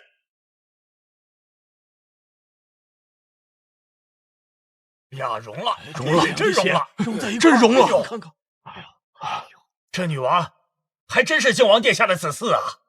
杨林啊，本王倒要看看你还怎么翻身。靖王，你还有何话可说？陛下，我大楚律法有言，皇子犯法与庶民同罪，请陛下革除靖王官爵，打入天牢，以待严查。陛下，靖王有功于社稷，还望陛下法外开恩，饶过靖王一次。我大楚律法乃是太祖高皇帝所立，岂能为王兄一人更改？你这厮，莫非是想置父皇于不忠不孝、不仁不义之地？陛下，臣绝无此意啊！杨林，你可知罪？没错，这孩子就是我的。她确实是我女儿。靖王殿下真是坦荡，下官敬佩，敬佩呀！事已至此，我就摊牌了。我不光有一个女儿，我还有一个儿子。什么？还有一个？殿下，这事我怎么不知道啊？因为呢，他远在天边，近在眼前，他就是你，方志怀。你胡说八道！我方志怀今年30有2，你靖王殿下不过24、5，我怎么可能是你儿子？哎，这个你说了不算，得滴血验亲才知道。来，小林，取2碗水过来。你放开！是去。王兄如此也未免太不合体统了吧？臣弟相信啊，只要王兄乖乖认罪，父皇定然不会怪罪于你。以本相看，靖王是受刺激太大，疯了吧？宰相大人这么自信呢，那敢不敢跟我赌一下？赌我的血能跟他的相融，如果融了，你们2个也验一下，怎么样？赌我的血能跟他的相融，如果融了，你们2个也验一下，怎么样？难道他知道了？哦，没事，我只是开个玩笑。丞相，千万不要放在心上啊！殿下，水来了。放在这里。来吧。你干什么呀？荒谬啊！又融了！这融在一块儿了。方学士跟靖王殿下的血怎么也能融啊？难道你真是靖王殿下的亲儿子？你放屁！我跟靖王殿下就算有关系，那也只能是兄弟关系啊！你听说过24、5岁生个32岁的儿子啊？靖王，你给众位介绍一下，这是怎么回事？遵命。退。其实啊，这个滴血验亲之法本就荒谬，只要方法合适，任何人的血都能相融。你胡说八道！这滴血认亲是我大厨的秘术，你竟然说是假的？怎么不信呀？不信让他们俩来试试。秦江，滚犊子！行了，现在可以告诉我是谁指使你来陷害本王的？放心，本王乃是监国亲王，一人之下，万人之上。只要你说实话，我保你相安无事。诬告皇子可是诛九族的大罪，我家殿下对你已经仁至义尽。你要是再不说实话的话，不但你会死，你的女儿也跑不掉。是他。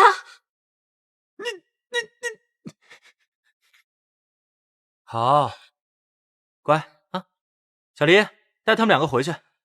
是，请吧。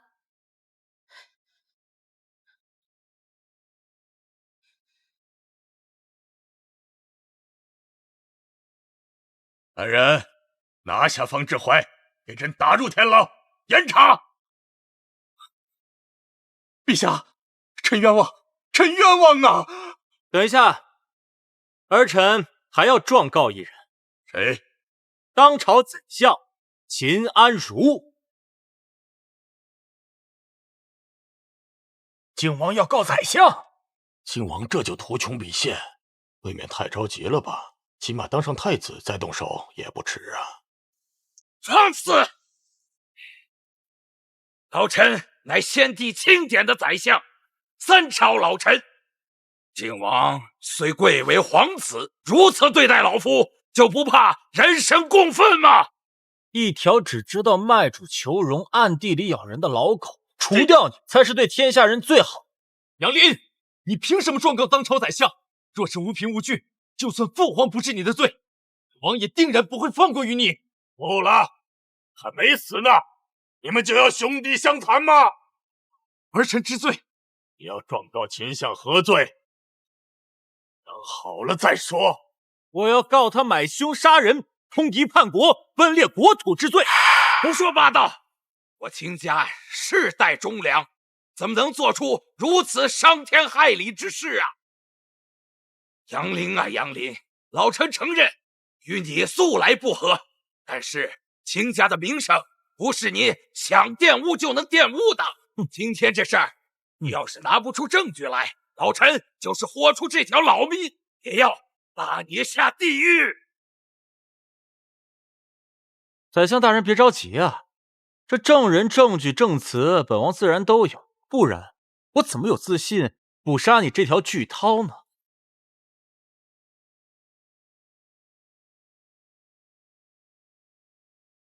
参见楚皇陛下，下使受我王诏令，常年与秦相有书信往来。秦相书信上承诺，愿帮我王拿下云游2州之处，只求我王能助吴王夺下楚皇之位。什么？秦安如贵为当朝宰相，竟然做出如此猎徒子敌之事！可是2州之地啊，秦安如你也说得出口？吴王又不是秦安如的儿子，他哪来这么大魄力啊？是啊，就算是街边杂皮帮派为了一块地盘，都能拼得头破血流。他秦安如凭什么敢把祖宗拿命拼下来的基业拱手相让啊？父皇，秦相这么多年的功绩，大家都是有目共睹的，断然不会做出这种事，还望父皇明察。陛下请看，这是我王这些年来跟秦相往来的书信。下使告退。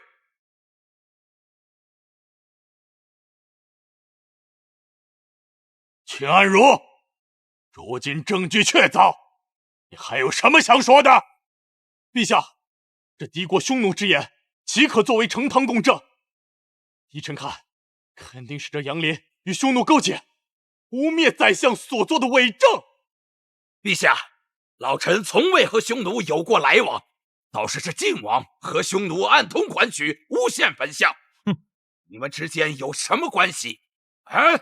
匈奴王都放弃你，选择自保了，你的嘴巴真的比这柱子还硬啊！这不要脸的风格，确实值得本王学习。王兄要是拿不出新的证据，这与匈奴王勾结、构陷当朝宰相的罪名，可就永远都洗不清了。本王自然有新的证人。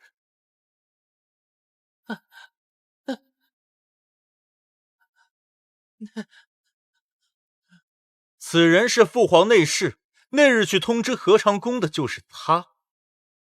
从午门校场到合昌宫府上，正常人走路需要半个时辰，而你去了有2个时辰。你说，你去干嘛了呀？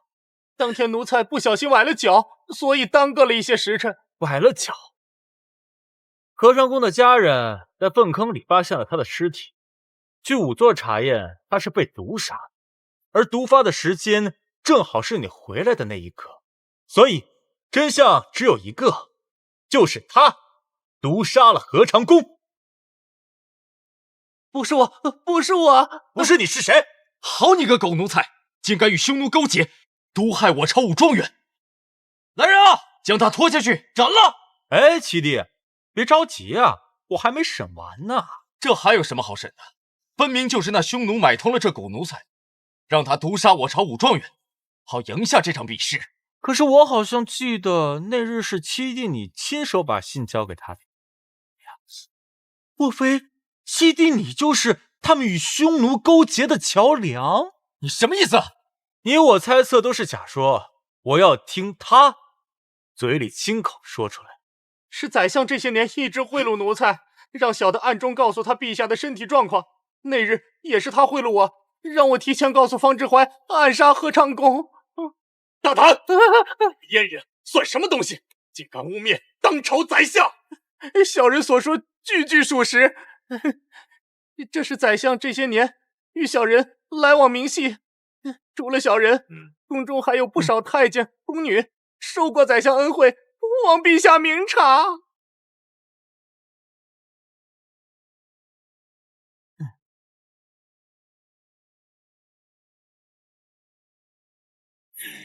好你个秦安如，光是一个太监就知道你每年送上500两黄金，朕的皇宫可有上千名奴才，你送的财物岂不是比朕的国库还多？陛下，老臣从未做过这些事，望陛下明鉴啊！陛下，若因以阉人证词惩罚当朝宰相，那传出去会成为诸国的笑柄啊！父皇，秦相对我大楚忠心日月可见，断然不能听信小人谗言，就寒了天下人的心啊！你们，陛下龙体欠安，今日朝会。放肆！朕还没死呢，你瞎叫唤什么？难道你也收了那个秦安如的金元宝吗？陛下，奴才不敢，奴才是担心陛下的龙体呀！九啊，你还有什么证据？都拿出来！遵命。宰相大人真是好心态，这2份铁证摆你面前都不认。本相一身正气，两袖清风，断然不怕什么子虚乌有的污蔑。倒是你晋王仅凭这些敌国外邦小人太监之词，我劝你就此打住吧。哎呦，本想给你个认罪的机会，没想到你这条老狗不到黄河不死心呐！你说是吧，皇后娘娘？哎呦，本想给你个认罪的机会，没想到你这条老狗不到黄河不死心呐！你说是吧，皇后娘娘？本宫可以作证，宰相大人确实与匈奴勾结，图谋我大楚国土，并曾指使靖王侧妃茱萸，暗中毒害靖王。本宫虽然是你的女儿，但也是我大楚的皇后，二者相比，本宫不能不顾大楚社稷，还望宰相大人体谅。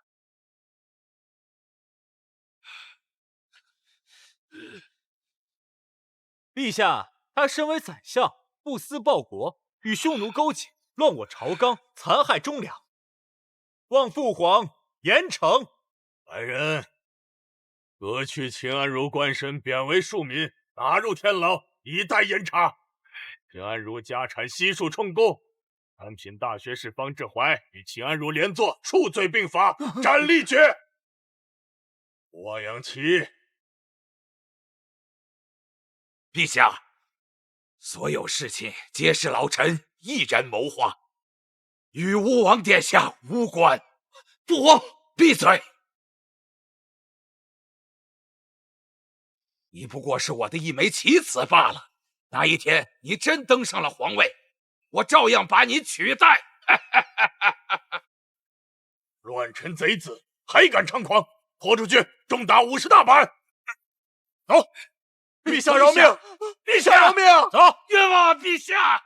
王杨琦，儿臣在。王杨琦身为皇子，识人不明，与奸臣秦安如同流合污，死罪可免，活罪难逃。先降其爵位为郡王，罚俸2年，责令其闭门思过。若无诏令，不得出门半步。儿臣遵旨。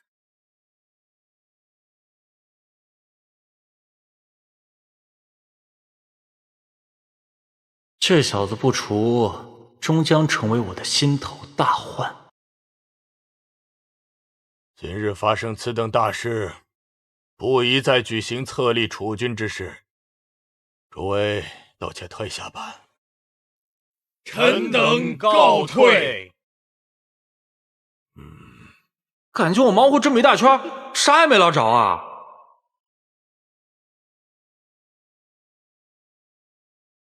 大宝，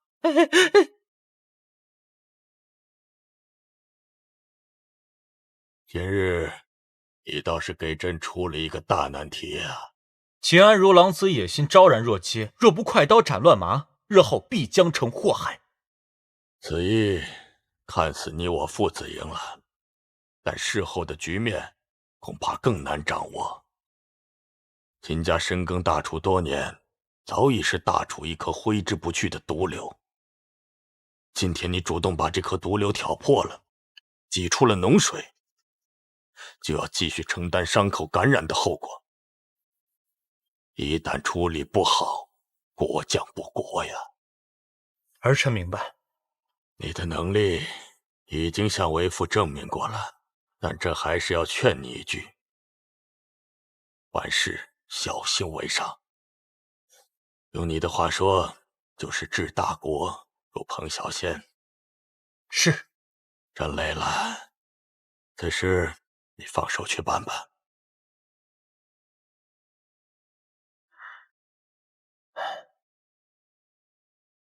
我要让他们敬我如神明。我已经按照你的说法搬到秦安如，你还来这里做什么？哎呀，秦安如虽然倒台了，但是秦家未灭。他作为宰相，在朝中耕耘多年，有多少门徒党羽，儿臣可是一概不知啊。秦安如这个人心思城府极深，有些话他是不会跟本宫说的。哦，我后不知道啊，那儿臣就帮你好好回忆回忆。兵部尚书徐君是秦安如的人，跪下！殿下饶命，那龙凤指环真的不是妾身交给秦安如的。这龙凤指环是殿下送给你的定情信物，靖王府上上下下除了你以外，还有谁能把它交给秦安如？那指环几个月前就不知所踪，妾身实在是不知道它是怎么在秦安如手上的。还不说实话，真当殿下不敢杀你吗？好了，应该不是他做的。殿下，好了，你去厨房帮我看看有没有吃的。在宴会上光顾着骂人，一口没吃，饿死我了。是。此事虽不是你做的，但却因你而起。你说我该怎么惩罚你？妾身任凭殿下处置。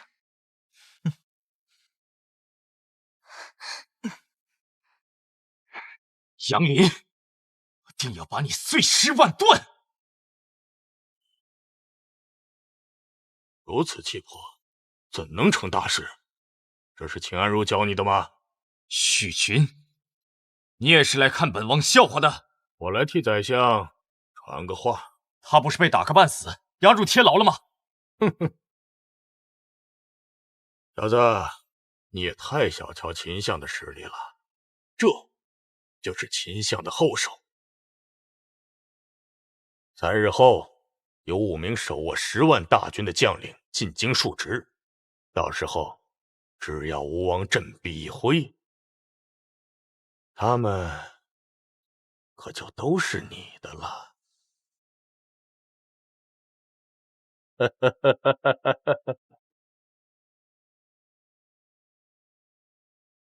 殿下，您发明的火铳如今已装备到大楚3000名士兵手里，组成神机营。这支军队全听殿下调遣。不够，通知工部加大生产力度。明年开春，我要将神机营扩充至10000人。遵命。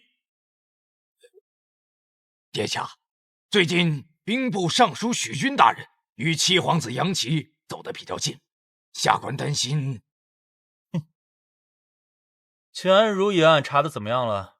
下官近些日子去刑部催促了好几次，但进展不是很大。这群墙头草！殿下，这是什么意思啊？秦安如虽然倒台了，但秦家死而不僵，朝中那群官员一直在等着我跟秦家决出胜负，哪边赢了，他们就站在哪边。只要殿下一声令下，属下今晚就去宰了齐安如，彻底断了他们念想。不用。秦安如现在死不死呢，已经不重要了。查清罪名，让他背着千古骂，不是更有意思吗？靖王殿下，大事不好了！吴王出逃，10万叛军已距离京都不足20里，说要诛靖王，清君侧。各地官方都是干什么吃的？10万大军来京都，屁都不放一个。赵坤、刘宽、孙启3位将领，都是宰相大人召入京都述职的。述职？你他妈见过带着10万大军来述职的吗？啊！这个老狐狸，走一步算10步。本王小瞧了他。殿下，我现在该怎么办？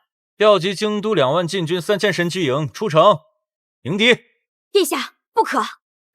殿下千金之躯，万万不可置身于围墙之下呀！天子守国门，君王死社稷，这本就应该如此。现京都百姓即将受到战乱之祸，本王有何颜面做这监国之君？叛军到哪儿了？距离宿江不足10里。禁军统领呢？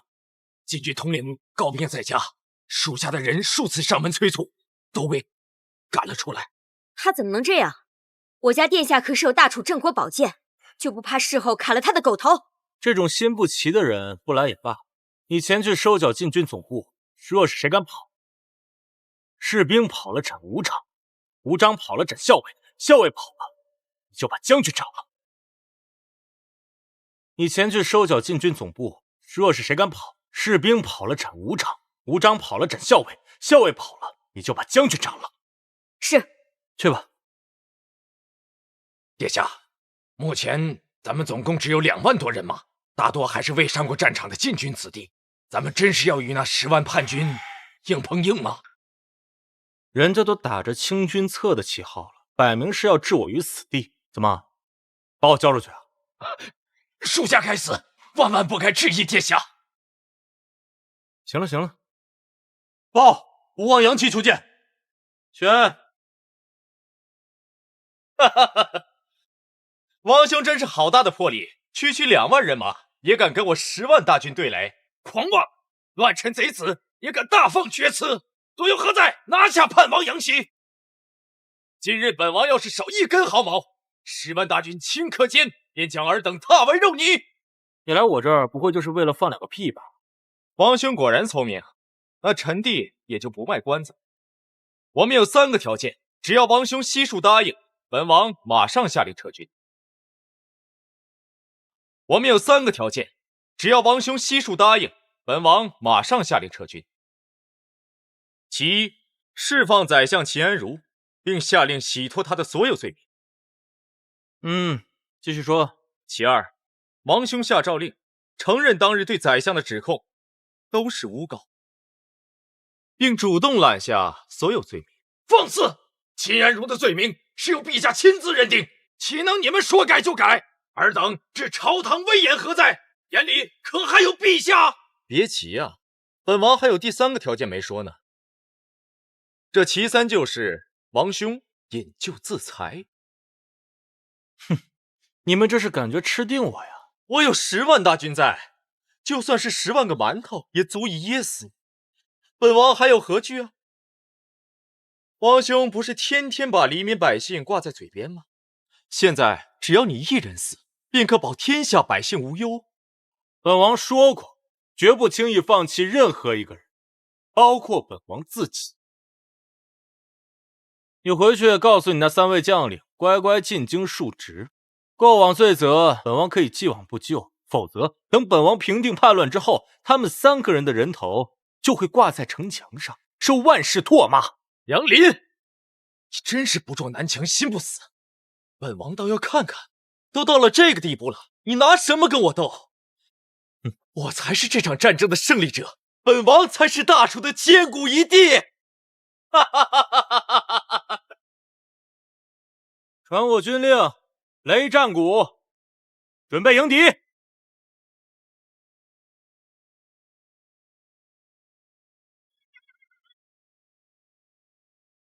传令，晋军分2路，骑兵骚扰敌军2翼，保持距离，引之怒江，绝不恋战。是。传令，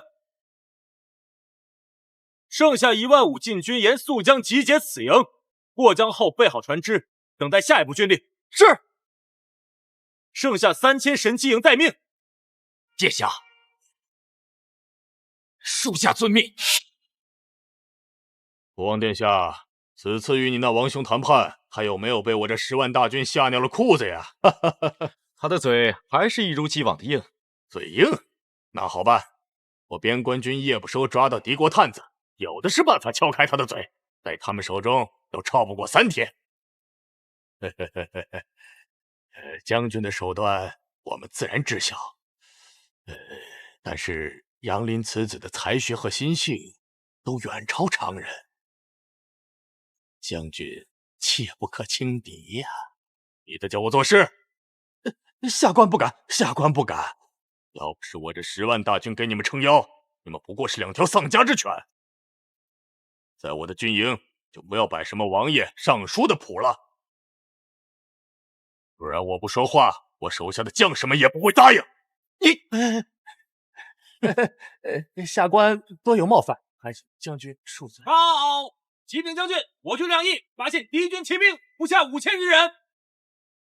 来得好，传我军令：前军出击，中军、伪军策应，3军出击，一举消灭敌军。报！敌军2万先锋军正在追击我部骑兵，离宿江仅剩2里。传我军令：骑兵过江，钟小离率步兵拖住先锋军。殿下，5000骑兵是晋军最精锐的部队，若骑兵不战就逃，只怕会引起剩余晋军的恐慌。传我军令：骑兵过江后，就地焚烧船只，一艘不留。15000对战2万，我军本身就处于劣势，一烧船，我军就是案板上的鱼肉，任人宰割。殿下，此举是自断我军生路，乃是兵家大忌呀！此番战斗比的就是谁更下血来。我若不送这15000给他吃，孙启怎么能够上钩呢？还不快去！延误了战机，我拿你记起。什么？杨林的骑兵过江之后，直接把船烧了？哈哈哈哈！我以为杨林能有多聪明呢，原来他是个不懂兵的蠢蛋。会不会有诈？哈哈哈哈！我以为杨林能有多聪明呢，原来他是个不懂兵的蠢蛋。会不会有诈？有个屁诈！他把船一烧，看似能激起15000名部族的求生意志，实际上他们就是自己给自己找死。只要我们继续出兵，围而不攻，再坚持3天3夜，吃掉他们是早晚的事情。将军，难道咱们就一直围着？传我军令：后军变中军，再过3个时辰拿下苏江。是。将军，咱们不是围而不攻吗？哼，战场瞬息万变，老子没时间跟他耗。我这10万兵马看似很多，但是如果杨林从各方调集援军，偷袭我们的屁股，我们照样完蛋。唯有尽快攻入京都，扶持吴王殿下登基才是大事。京都城高墙厚，我这10万人马足以抵挡100万大军。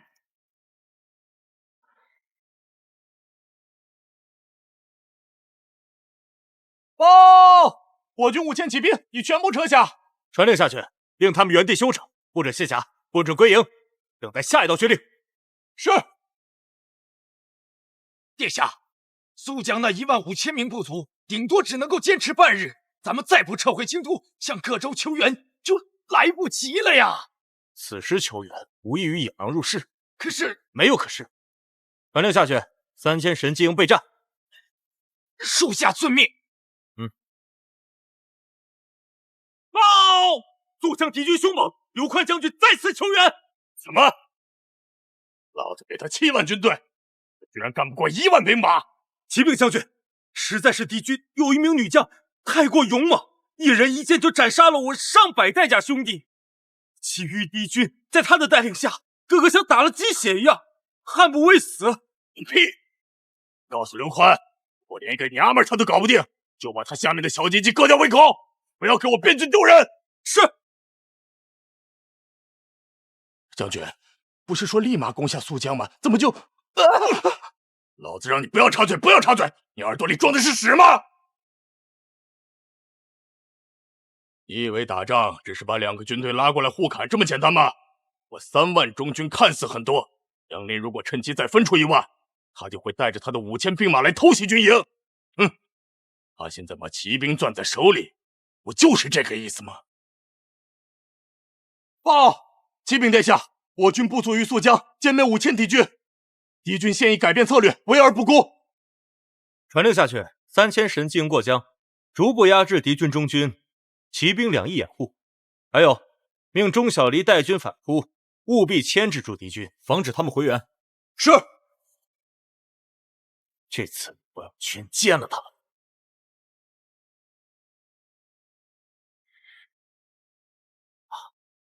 先是利用骑兵的高移动性引军入瓮，然后再利用部族的韧性沿江结营，烧毁船只，背水一战，成功堵住大部分敌军，之后再骑射结合，直扑中军，一锤定音。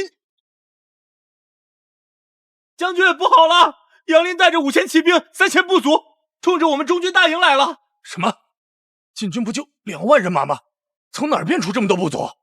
好，老子以为杨林他会缩着头不出来，既然他亲自送上门来，马上就能灭了他。孙将军，杨林此前能造出一把神器，杀了天下第1高手，只怕他把此物装备到军中。那种东西，杨林若是能批量生产，还会藏那么久吗？早不就拿出来了吗？可是，殿下，这里是军营，不是皇宫，莫非你已经等不及要夺权了吗？传我军令，人军出击，本将要亲自打头阵，直取杨林首级。是。吴王殿下，听说秦皇后是我们大楚第1美人呢。等臣凯旋归来，还请殿下念在臣从龙之功，把皇后许配给我，可好啊？哈哈哈哈哈哈哈哈！这一仗我总感觉有些怪异。我们要说，我虽不上战场，但我也是兵部尚书，早些年在前线也学过一些皮毛。杨林的部队兵强马壮，骑兵和步兵都发挥出应有的作用。按照常理来说，不应该全军压上。有没有可能是他宿江的部族坚持不住，所以才会殊死一搏？毕竟他对那位侍女可是宝贝的很，情愿为了她放弃太子之位。不对，就算宿江部族已然战败，他们最应该做的是收拢残部，退守回防，从而等待救援。至于那个女将，若真想要杀出重围，根本不费吹灰之力。难道她真的生产出了那杀死拓跋衍的神器？排除一切不可能的情况，不管多难以置信，那都是真相。不好，殿下，不好了！杨林率军攻入大营。杨林，殿下，殿下，殿下，我们已然战败了，你快走吧！齐安如的后手都没了，我还能逃去哪儿？不，殿下，你是匈奴的驸马，你去投奔匈奴，匈奴王一定会收留你的。你让我投奔匈奴，我可是大楚皇子，就算堂堂正正战死，也绝不可能投靠匈奴！你混账！什么皇子？从今天以后，你不是什么皇子，是秦安如的独子，你是丞相的私生子，身上背负着秦家500条人命。说，现在告诉我你是谁？我是秦安如的私生子。私生子，好，私生子，你以后像狗一样给我活着！匈奴，他们就算拉屎，他们让你吃，你也给我吃！那你什么时候能回来？记着，就是你能给500人报仇的时候。走啊！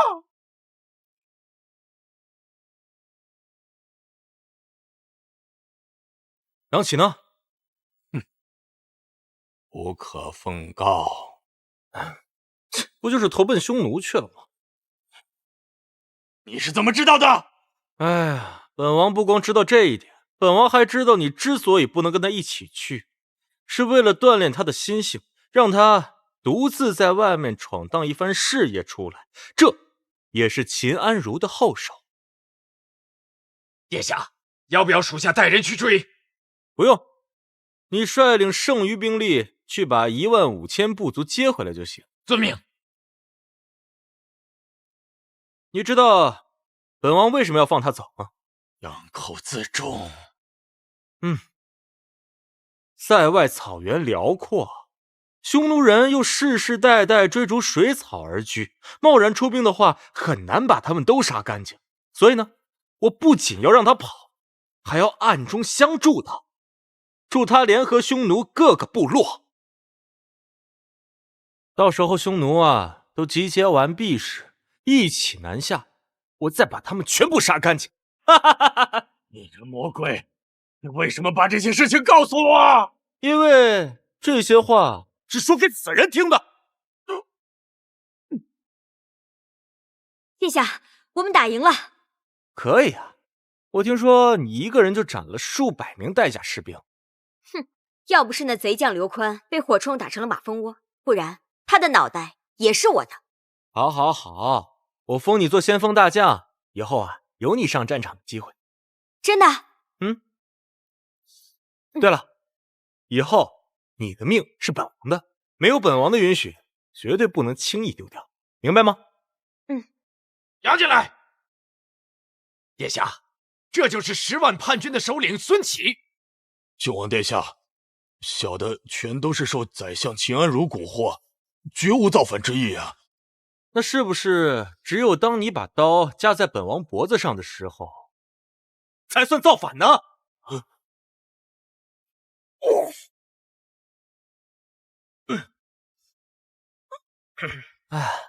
来迟，回朝。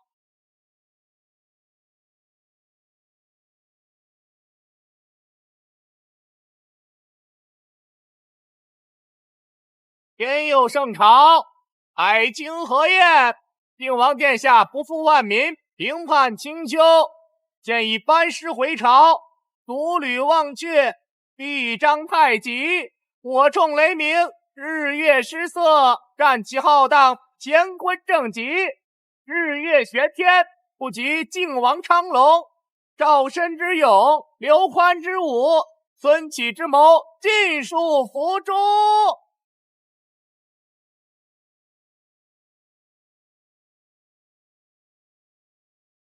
拜见靖王殿下，武道长龙，如日中天。起来吧，谢殿下。殿下，我把谁拎上来了？拿进来！别动，刑不上大夫，放开我！本相自己会走。黄口小儿，你耀武扬威的样子真让人讨厌。嘿，老匹夫，你以前是宰相，我给面子叫你一声大人，现在你屁都不是，我不给面子，马上就让你入土。士可杀，不可辱，老夫但求一死。你好了，现在你就别装出一副慷慨赴死的样子了。先不说你那些话昭文馆敢不敢记下去，就是你生平那些事情，也很难让后世信服你是一个忠臣。哼哼，江山无言，公道自在人心，你没有好下场的。你真好意思说出这话啊？公道、人心，你口口声声的人心，不过是锦衣玉食的士大夫，五谷不分的权贵，他们文章歌尽太平事，不肯俯首见苍生。你放屁！难道这些有识之士不能代表人心吗？当然不能，一群蛀虫罢了，怎么能代表天下百姓呢？自我做监国亲王以来，见过多少民间疾苦，溯江决堤，冀州匪患，江南饥荒，哪一个不是你主持三公九卿亲手促成的？啊！乡村野夫死不足惜呀。好，那现在你的命在我手里，也死不足惜了。